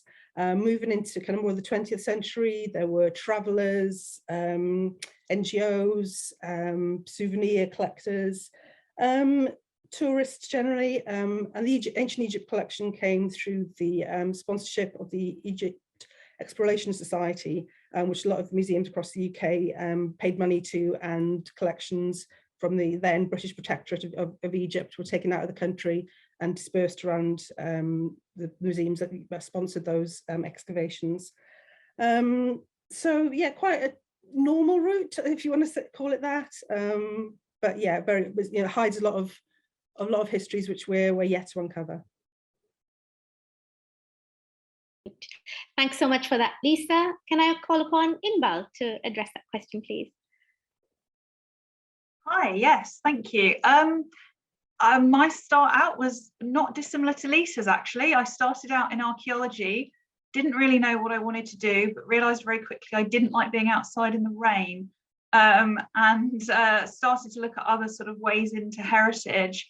Like Lisa, it was a time, quite some time ago, where these things were a lot easier. There were more permanent jobs in museums. There were jobs being advertised that could kind of give you a grounding, because it wasn't a 6-month contract. You could move somewhere and take a job. I think also, though, something that I can reflect on now, and it didn't occur to me at the time, was that I came from a white middle class background where working in heritage was a very natural thing to do, to just go into a job like that. Because I had a background in archaeology and history, that was just a sort of obvious way to use my degree and kind of get a job. And it's only sort of as I've got older and as we talk about these things more that, you know, I've realized that myself. I think that's quite important to acknowledge. And I was really lucky. My first museum job was at the British Museum, and I don't know how much I learned from that job, in all honesty, but having the British Museum on your CV was really, really helpful, and it gave me an opportunity to kind of move to the next thing and the next thing. So I've worked for nationals, and now I find myself at a sort of smaller independent museum, but with a nationally and internationally significant collection. And in terms of sort of how the collection came to be there, the Powell Cotton's a really interesting one, because 80% of the collection was collected by one family. So the Powell Cotton family built a museum in the back garden of their house. So similarly to the Horniman in some ways, except the Horniman became a public museum early in the 20th century. The Powell Cotton Museum remained under the sort of auspices of the Powell Cotton family until 2006. And so I always say it was a mausoleum, not a museum, until relatively recently. So collecting happened between 1890 and 1940 and then stopped. So it really is a sort of a very particular in some ways. But the other, and the Powell Cottons were not military, they were not missionaries. They had money and they were able to travel, and they were able to sort of privately and independently do these things that they wanted to do. And the other 20% of the collection was Percy Powell Cotton's interest in sort of armchair collecting. So he bought other people's collections that they had collected in the field or themselves through auction houses. And so we have in that 20% the missionaries, the military personnel, and that includes, you know, items that came from the Benin expedition, that came from the Ashanti Wars, that came from a lot of those punitive expeditions that Powell Cotton was not a part of. He was a generation later, but were clearly important for him that they were part of his collection. Thanks so much, Inbal. That was really fascinating, both, you know, how you got into the sector as well as the collections you're currently looking after. Joanna, can I invite you to answer the question as well? Yeah, thank you. I also started working as an archaeologist, so that's interesting. And I worked on a big site in East London, and my kind of role at that was really about sort of public archaeology. So it was thinking about how we could involve the community living in Tower Hamlets in the history that was kind of literally underneath their feet. And it's really interesting with archaeology, I think, because history can feel quite inaccessible, but when you're actually looking at layers of occupation, you can really see that you're sort of standing somewhere that has a long and deep history. And then I was lucky enough actually to get a PhD funding, and it was on part of a project based at UCL that was working with collections from Sierra Leone in the UK and also in Sierra Leone. And I got my first museum experience working at the Sierra Leone National Museum. I'm really grateful for my colleagues and friends at that museum who kind of gave me that first experience. And I think it was really formative for me, because I came armed with all these books about kind of critical museology and museum work. But it made me realize, first of all, that for those for colleagues working in that museum, the collections that they cared for were completely alive. For example, as kind of quite devout Christians, the significance of their faith was really important in everything that they did in terms of keeping their ancestors safe, and also keeping the potential for these objects that they looked after to be quite harmful for visitors safe. There was a lot of prayer and a lot of care on that side of things. And yeah, it made me think quite differently about what museums, what the items in museums are. And I think we've been talking a lot today about collections almost as archives, as sort of vessels for the extraction of historical knowledge, but they're also they're also living beings in many different ways. And so when we think about the futures of those collections and their potential to have lives other than archives, sitting in our institutions, bound by the ways in which we kind of curate, look after, care for, create knowledge about, and actually kind of freeing them for other kinds of lives and other futures, I think is really important. So thank you. That's some really fascinating comments, Joanna, and maybe we can come back to both points about the aliveness of collections, as well as Inbal's point about who has access to these collections and who gets to care for them, both of which I think are actually really important and relevant points. But maybe now I'll move to the second question, and can I call upon Zarah, please, to ask our three curators the second question. So a lot of your artifacts, objects in the museums come from sort of colonial backgrounds, or like there's colonial history that is there. What are the sort of problems that you've come across with certain parts of your collection? Perhaps we can follow the same order. Lisa, if you want to take that first, and then Inbal, and then Joanna. Yeah. Yes, I mean, I would say the vast majority of the collections I look after are colonial for many different reasons, not only for the fact they're extracted by players in the colonial project, direct and indirect players. And then museums are colonial projects in and of themselves. Obviously things changed going into the late 20th and 21st century, but that's possibly a different story. I think the difficulties are, as we're now exposing and shining a direct light on, as it should be, the situations of coercion and impowers of balance, not just the out and out looting. We have material from Benin, we have material from Magdala, so there are various items which there are no question about how wrong it is that we have these objects. But there's all the sort of grey areas in between, and unfortunately, especially local authority museums, and a lack of resources, a lack of access to university and researchers, and ability to have in-depth look through our archives, because we have on our to-do list as local authority curators, many other areas of the world to look after, but also many other duties which aren't research and collections management isn't always at the top of our list. So all the stories about the forced religious conversion or that kind of thing, there may be some in our archives, but it's really hard to get to the bottom of them. So we know they're there, and we know some of them are very obvious. But as we've been saying a lot today, we need to do the work to really uncover that. So that's the major problem, I would say. Inbal. I mean, I think I agree with Lisa, and I would say the collection I look after it's all colonial. I don't think there's a way of separating. There are different degrees, as Lisa said. And actually, it's that grey area that she was talking about where I think for us at the Pal Cotton is the biggest controversy. And it's the sanitization of that story.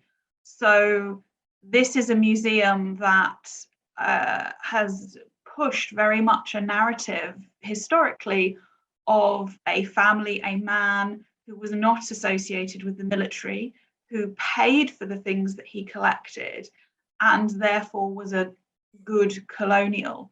And that has been a very important story for the museum to push. And as I said, the family retained a very important place within the museum, and that had a lot to do with it for a long time.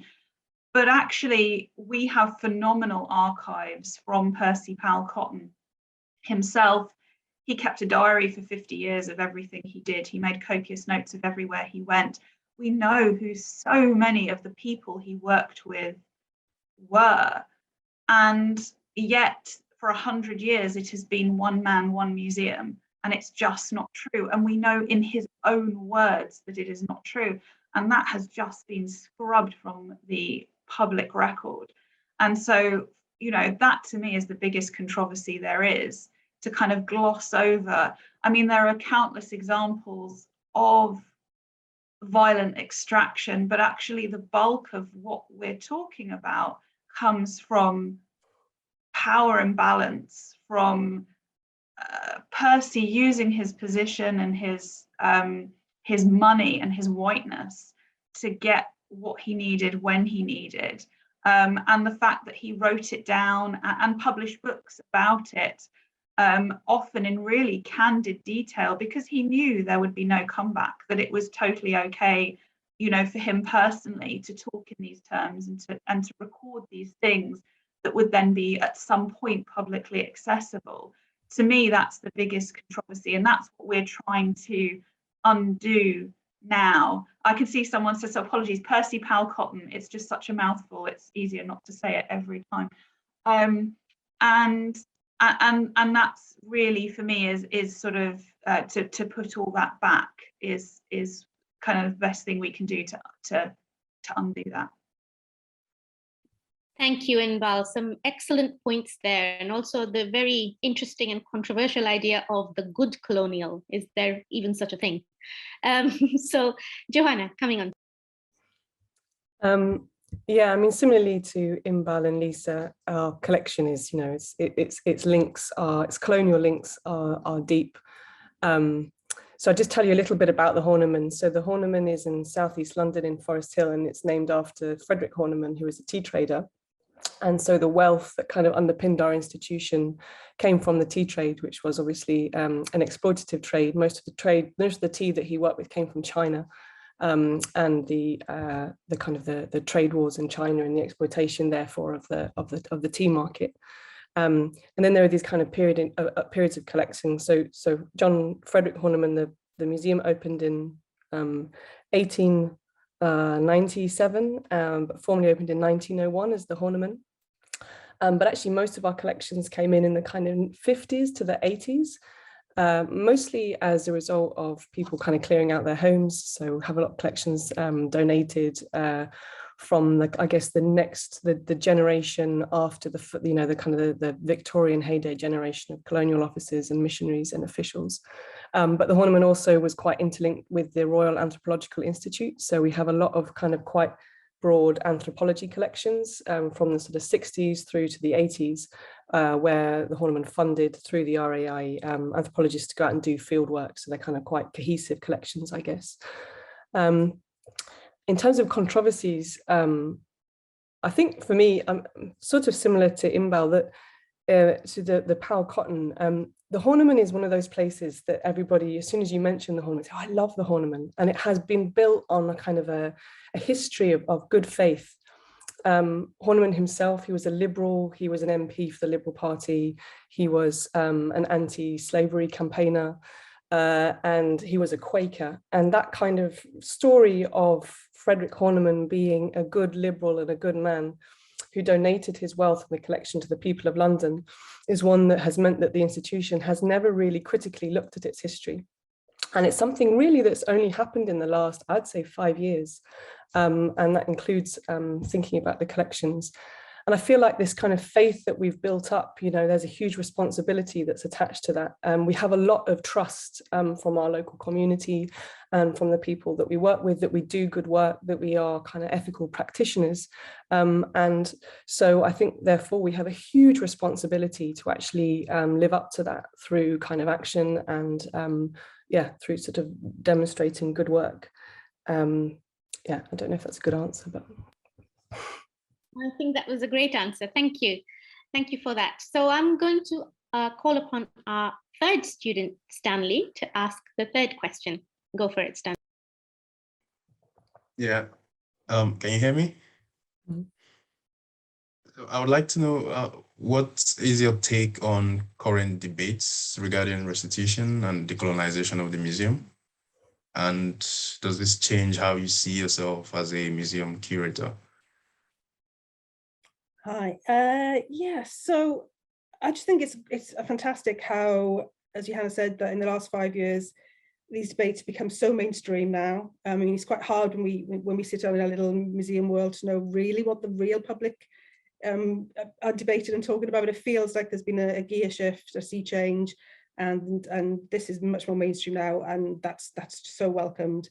It gives us opportunity to speak to the further up the food chain, people who hold more power than us mere curators, to say, look, this is what is needed and wanted. And we in the museum ethnographers world, I mentioned we're part of the museum ethnographers group, which has been a network of UK and international curators. We've been talking about these issues for decades. Now it's been shifted onto action. The talk is moving on. Repatriations have happened for decades, but in a trickle, a small amount. So that whole movement now has gained so much pace, and especially in the last 2 years, the strides we've taken in social and environmental justice movements that have, grabbed museums as a place that we can do work here. This is something concrete we can work with and move on the debate, and I'm so glad to be part of that. That's not to say that everything's great. Again, I'll say the local authority funding. Our museum is being looking at 10% staff cuts, staff budget cuts. So again, resources are tight. So that is something that is not to be ignored. How do you do this work if you don't have people to do the work? Yes, does that fully answer your question? Was there a second part? I've forgotten now. Yeah, just like a personal take on it as well. As a curator, seeing that the people who actually own the objects that you take care after are asking for them, how does that change your perception as a curator personally? Yeah. I think, as I said, this kind of thing has always kind of been part of my consciousness as going from studying museology in the 90s. Things were happening then, and I've always felt that was what my job should be. I kind of see myself as a curator, as a facilitator of access to the actual objects, access to the narratives, and as society has changed and source communities and originating communities have become much more able to voice their needs and requirements, and we've been able to connect more with those areas of the world. That's definitely something I've been very, very interested in and have been part of repatriation projects. I think that there's some kind of disconnect between sort of fusty old museum curators who sit, and we have this kind of inherent lack of desire to move forward. I mean, that is kind of seen in our organizations. We move at a glacial pace sometimes for a variety of different reasons. So, I can tell you all the debates we've been having internally, but you can see from the outside that the lack of movement is that's what tells the true story. So I think now the gear shift is here, and it's here to stay. And hopefully, we can move forward at a pace and put it at the top of our to-do lists. As I said earlier, as a local authority curator, my to-do list it takes me away from what I feel is my essential job. But I still have a job, so I can't be too ungrateful. But that's it. Inbal, would you like to address that question, please? Yeah, I think I'm feeling more positive now than I was a few years ago, because I feel like we're finally at a point where there is no going back. That we've hit a point where we can't just go back and forget we've had these discussions. Like Lisa, I'm frustrated that we're not moving fast enough. These are discussions museums have been trying to have for some time. But a lot of my frustration is very practical. Who is funding this? Where is the money going to come from? I work for a relatively small independent museum. We get no government funding. And we are massively understaffed. Equally, this is absolutely not the problem of the countries we want to repatriate to find that money and find those resources. It is our problem to deal with that kind of resourcing. And I don't have an answer to that, but I think it's quite, the practicalities are quite a fundamental thing. I think Mark touched upon that in the previous session quite a bit about how challenging that can be. But I do think that I think what this project and sort of the work that Lisa and Bristol have done and the work about to happen at MAA and other small museums shows that actually there is a drive forward coming from further out of the metropole, and we can kind of push that forward. But I feel that we have to work together to do that because of the lack of resourcing and because of the lack of political, with a large P, interest in kind of moving that forward. We are stronger together to do that kind of work. I think my view of curatorship and kind of that has changed massively, because the job has changed massively. In those years, I very much now see myself as a glorified project manager, because my job is to know how to navigate museum systems so that everyone else can get in, because they are peculiar, they are idiosyncratic to each individual museum. And for many people of any kind of background from any country, museum systems are completely unfathomable. And so, you know, that is my job, to open the door and get as many people in as I can, and to make that process as easy as possible for everybody. And that categorically is not the job as it was when I started in the sector 15 plus years ago. That is a complete shift. And I'd say not everyone has caught up with that yet, but I think things are looking more positive. Thanks for that, Inbal. So we heard there from Lisa how the curator's role is that of a facilitator, and Inbal talked about the curatorial role now becoming that of sort of opening doors and making things smoother for others. So Joanna, can we come to you, please? Yeah, thank you. I feel incredibly lucky to be working at this time, and I feel, for me, the questions about decolonization, or the questions decolonization and restitution, is really a question of relevance.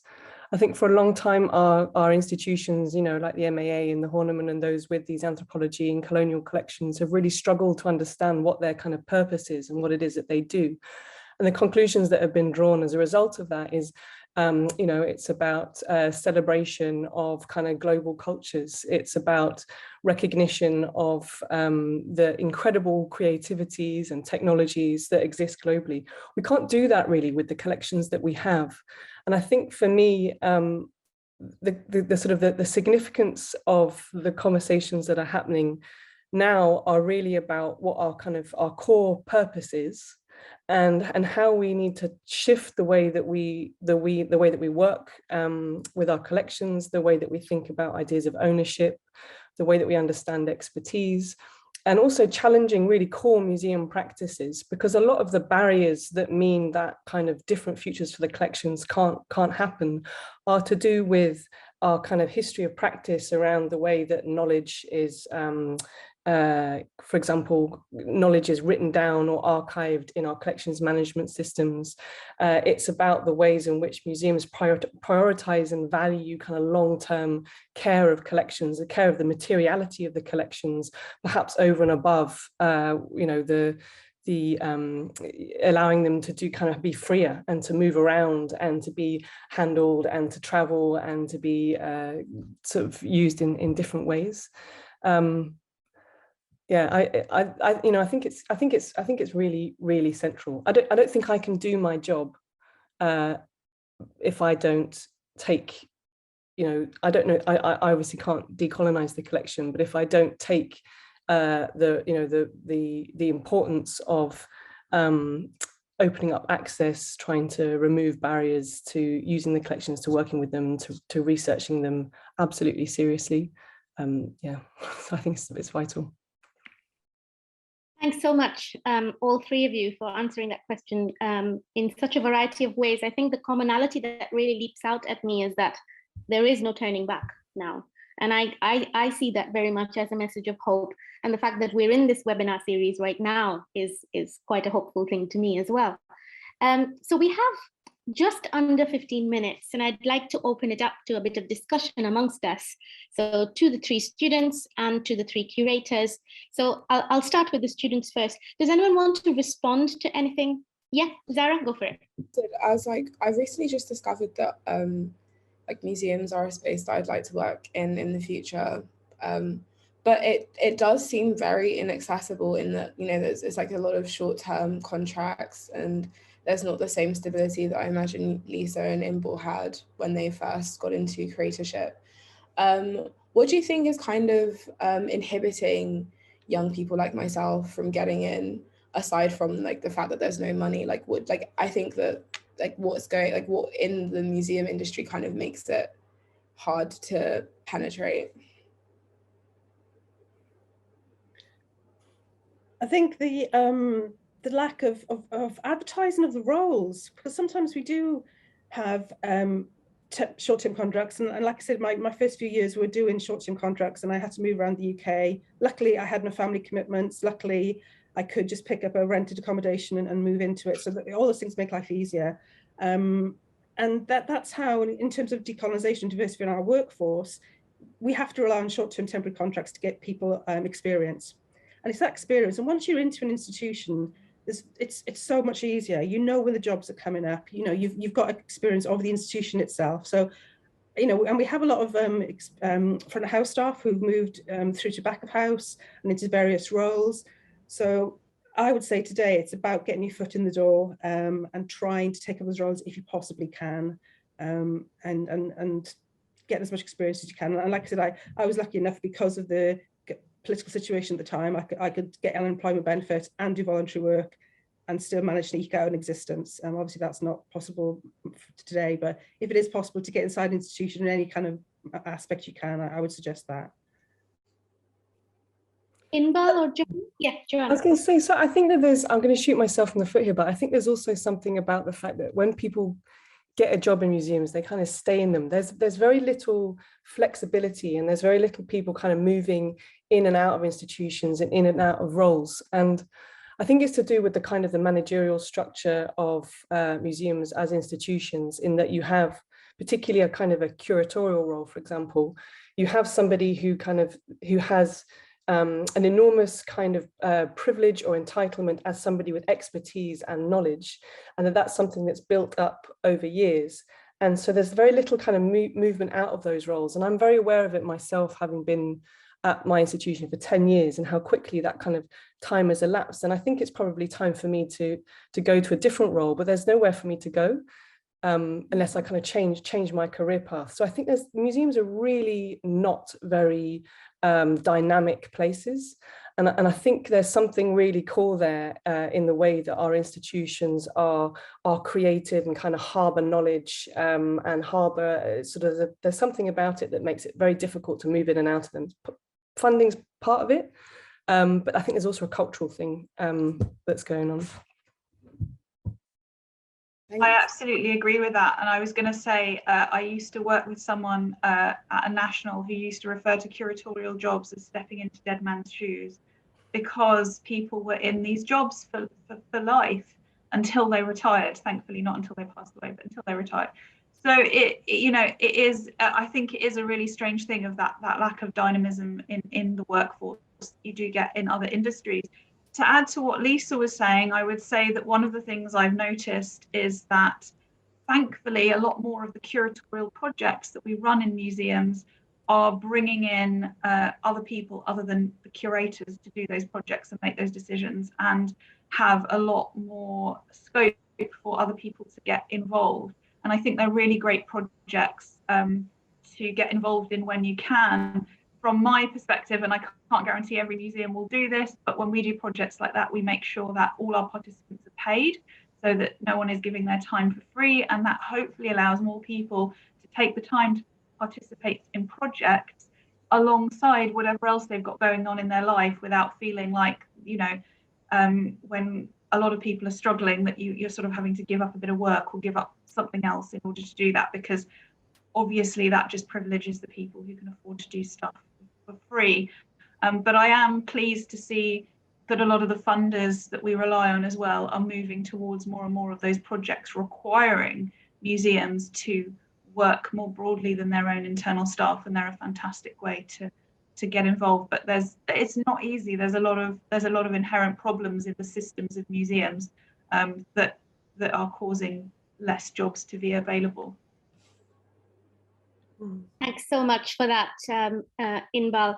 I mean, I also wonder if it's, going back to Lisa's point about advertising these jobs, I also wonder if the advertising is being targeted at diverse groups or not. Maybe there's something to do there as well, in terms of, if we want more young people of color in our heritage sector, we've got to really seek them out. And I wonder if that's something as well that can be taken on board in terms of sort of where we recruit and how we recruit. So Renae and Stanley, do you have sort of any comments or questions for our curators?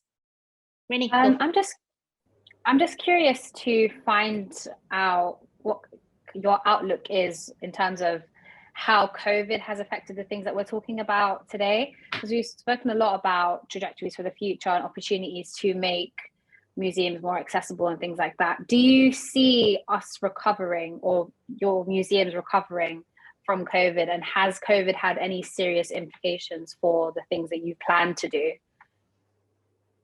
I think for us, COVID has had both. It's actually really had huge impacts on our kind of financial position. So there's been a lot of redundancies, and a lot of the big plans that we had as an institution have been put on hold.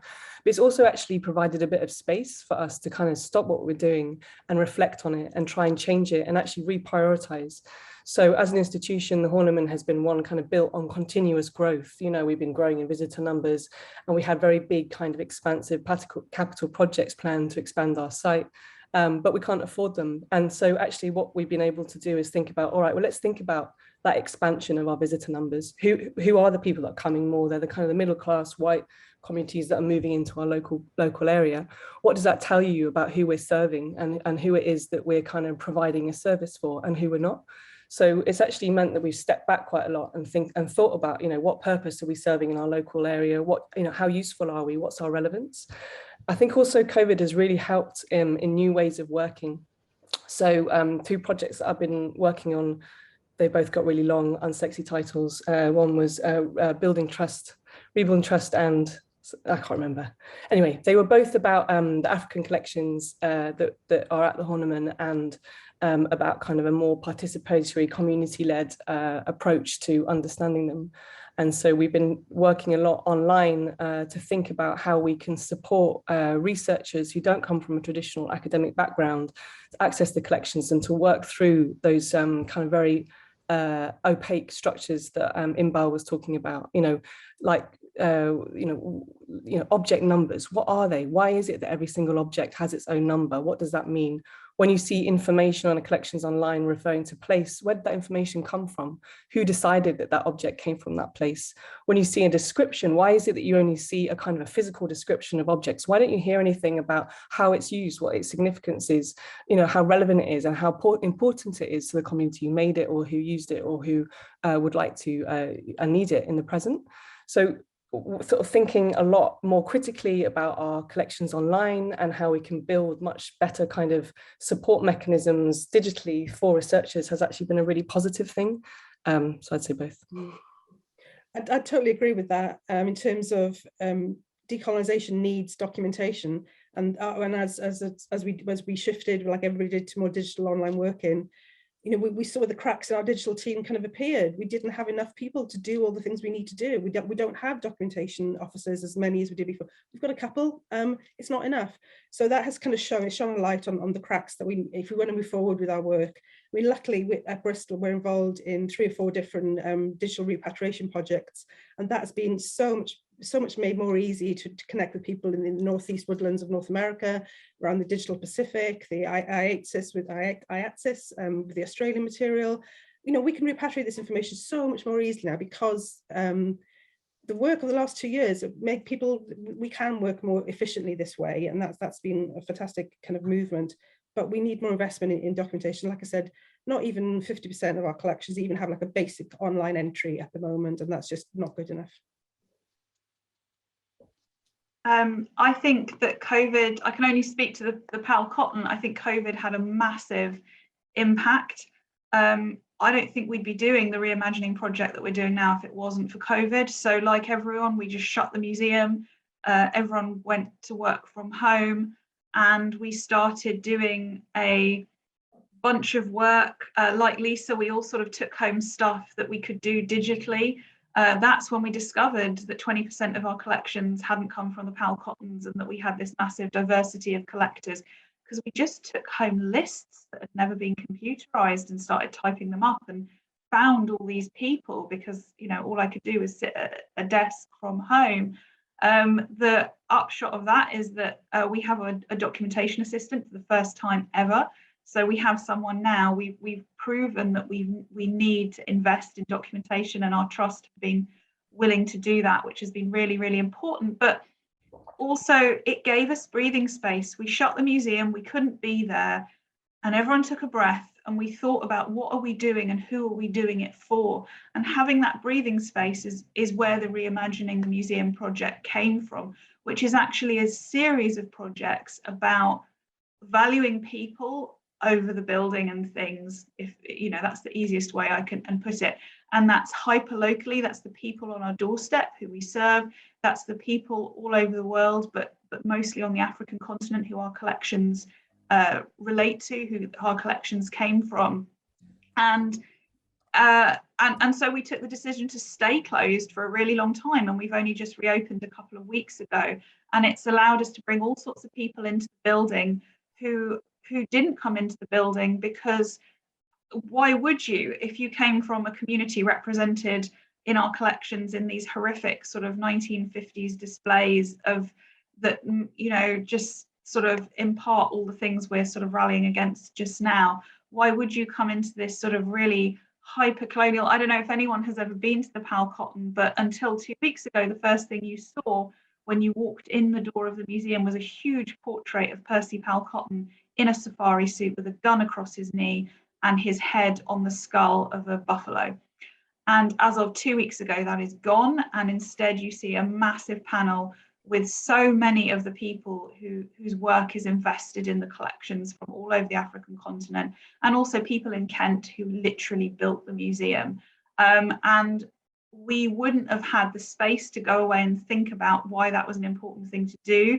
It wouldn't have given, if I'm being really frank, I'm going to get in trouble for saying this, our trustees the time to think about that and get on board with it and not be frightened by it, because they needed time to think that through and kind of, you know, that's a huge shift.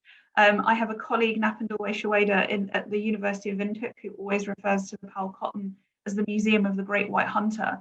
And she's not wrong. And it's given us the opportunity to move away from that. And that's massively important. That's not to say COVID hasn't had a negative impact. Obviously, it has. We're really lucky. We didn't need to furlough anyone. No one was made redundant. But we, you know, we are a community. Our museum staff is a community. We've all suffered in various ways, and we are based in a community that lives with vast economic deprivation. We're in a really, really poor part of East Kent, and the community has suffered vastly because of the inequalities of COVID. And so we, you know, our schools programs and our sort of trying to give cultural capital back to our community has been a massive part of the rebuild of what we're doing. I'll be quiet now. Thanks, Inbal, for some really fascinating insights there. In fact, we are out of time. We're 2 minutes over time, but I'm going to ask Stanley if he has any kind of final thoughts or any question for the panelists, which they will have to get back to you separately because there's no time on this panel to address them. Yeah, the last piece is Stanley. Yeah, it's been an amazing conversation so far. I just wanted to know how or what you think the role of the museum is when there is controversy in the public about the past and how it is represented in the museum or in heritage spaces. So Colston comes to mind, and so many other controversial objects or reflections on the past. So what do you think the role of the museum is, and how do you think the museum can intervene in such public conversations? Thanks for that, Stanley. So I'll leave Lisa, Inbal, and Johanna to answer that in the chat if they don't mind. We've also had a lot of questions coming in and a lot of commentary, so perhaps we can turn to that. Unfortunately, we couldn't take those questions on because the panel was time limited, but I think this has been really brilliant, really eye-opening. I want to thank wholeheartedly our 3 students, Zarah, Renae, and Stanley, and I'm going to clap for them, and our 3 panelists, curators, Lisa, Inbal, and Johanna. Thank you so much for coming. Okay, I'm going to hand over to Megan now. Thanks so much, Diya. I definitely agree. I think that this has been such an interesting and critical and insightful way to challenge the way in which curatorial practices and museum structures are traditionally viewed. So thank you all so much for that. If you do have any other questions, please do put it in the chat box below and hopefully we can get to it soon. So I'd now like to call up Rachel Atherton and Emson Manea from the Derby Museum to talk more about what's in store for the next Devolving Restitution series. So over to you, Rachel. Thank you. Yeah, so the next Devolving Restitution webinar workshop will be on Wednesday, the 8th of June, and it will be looking at restitution and belief and centering around objects of sacred and or religious significance and missionary collecting as well. So just a bit of background on what we've been doing in Derby over the last 5 years. We've got around 1,000 objects from the continent of Africa in the collection. That includes the ancient Egyptian archaeological collections as well. So they were all collected in the 19th to 20th century, but they've been ignored for the last few decades until about 2017, when we started a project looking at the collection and getting it onto display, reinterpreting it. So we worked with people of Derby and from people further afield as well, including some countries of origin, to identify objects, tease out the stories and the life histories of objects and of the people who deposited them in the museum. So we've got some amazing stories that were lost previously to us that have brought the collection to life. And the Devolving Restitution project that we're now involved in is giving us the opportunity to open up the conversation further, again with people of Derby, looking at restitution and exploring the themes that we'll be focusing on in our June webinar, looking at sacred objects, sacred and religious objects. For example, we have an Asante shrine figure that was looted during the Yara Santiwa War of the Golden Stool in 1900 in Gachi, in what is now Ghana. So that's an object that we would like to focus on, but also exploring and researching further the collection, the possibilities for restitution as a group, and sharing the process, shaping the process and the conversation within the museum. So I'd just like to pass you over to Emson, who's been volunteering with us for the last 5 years, I think, looking at all these questions and grappling with them with us. So. I am Emson Manea and I'm from Zimbabwe. I'm a volunteer at Derby Museum, and myself and other local volunteers, we are part of the co-production team of the World Cultures Gallery, working together with Rachel. Zimbabwe has got its own history of regarding objects of worship and human remains removed during the colonial era.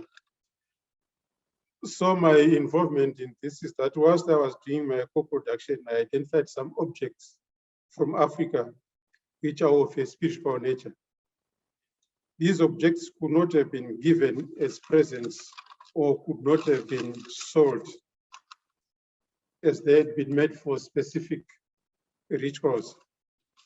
So when Rachel asked me if I was interested to join the Derby Museum's Africa Object Devolving Restitution project, I was quite pleased,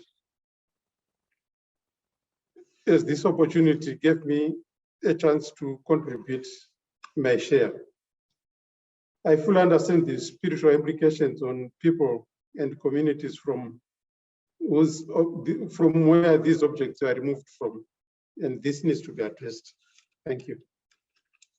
Yes, so join us on the 8th of June, Wednesday the 8th of June, if you can. Thank you. Thanks, Megan. Thanks so much, Rachel Emson. I know that I'm definitely looking forward to the next webinar. But sadly, as I have to draw this webinar to a close, and just before we hear from our poet, Nick Makoa, I just want to thank all of our speakers for their time, insights, and the rich discussions. It's definitely been interesting and engaging to hear from everything. I'd also like to thank our partners and collaborators who have made today's event possible, including the African and Caribbean Society at the University of Cambridge, the Uganda National Museum, Afford UK, Open Society Foundation, our partner curators, and Poet in the City. I'd also like to say a big thank you to everyone in the audience for your attendance, questions, and comments. It's been wonderful seeing the range of discussion, and I hope you all found the sessions as interesting and as engaging as I did. So we wanted to use this webinar as a start and to invite you all to follow the MAA and Devolving Restitution on future developments and dialogues to continue challenging authority assumptions and knowledge. On behalf of everyone here at the MAA, we hope that by opening up our African collections, we're able to invite more voices, people, and experiences to make our collections as accessible and transparent as possible, and that this momentum will be unstoppable. So I'm now going to hand over to Nick McCower from Poet in the City, who's going to give the final word through Poetic Minutes.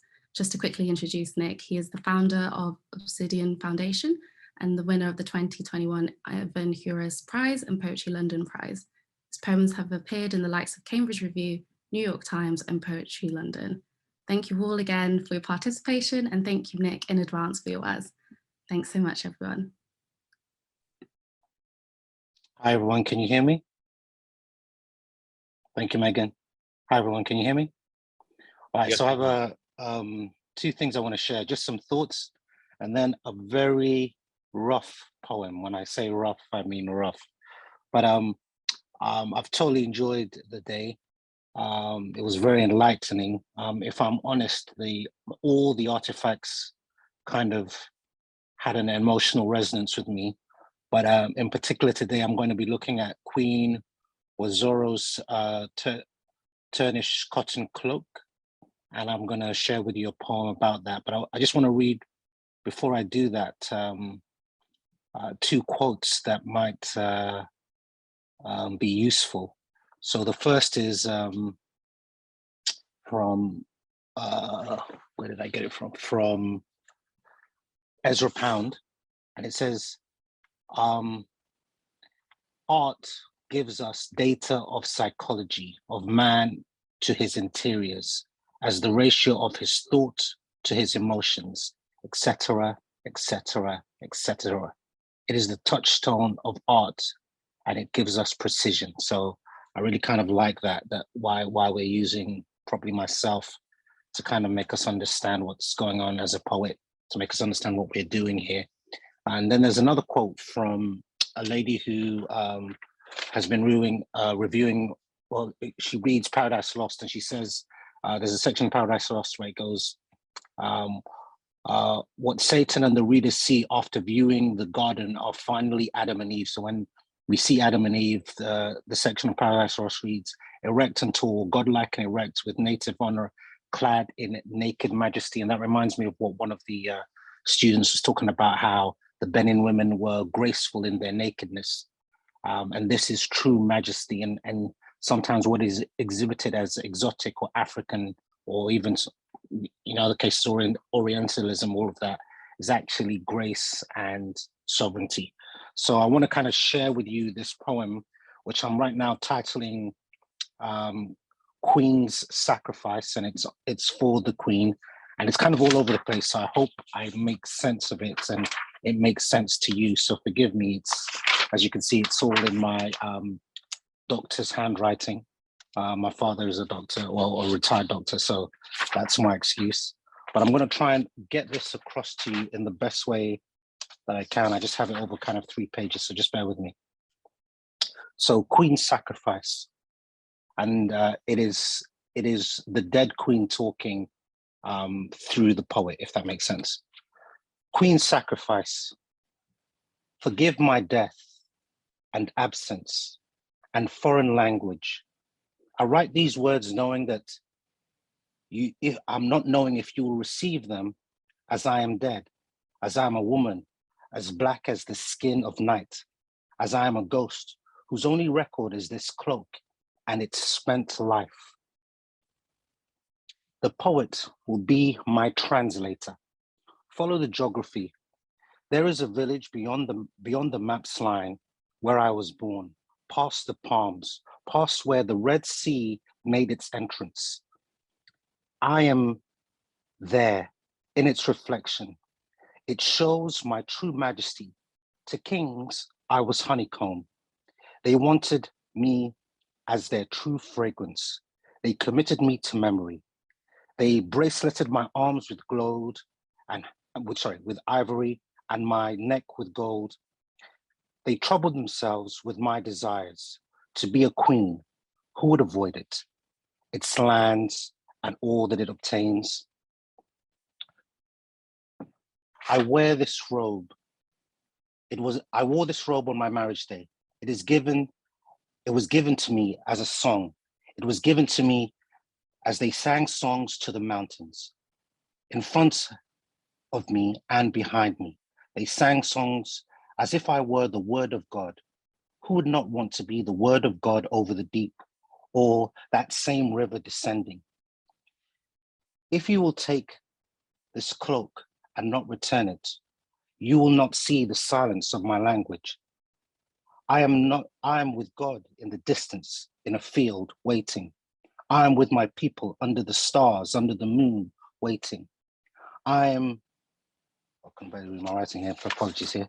I am with my screams, which are really tears, waiting.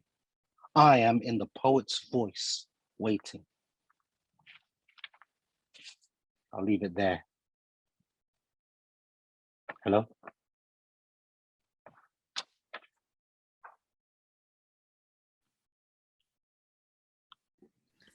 That's great. Thank you so much, Nick. Once again, thank you everyone for joining us, and I hope you have a lovely rest of your day. Thanks again. Bye.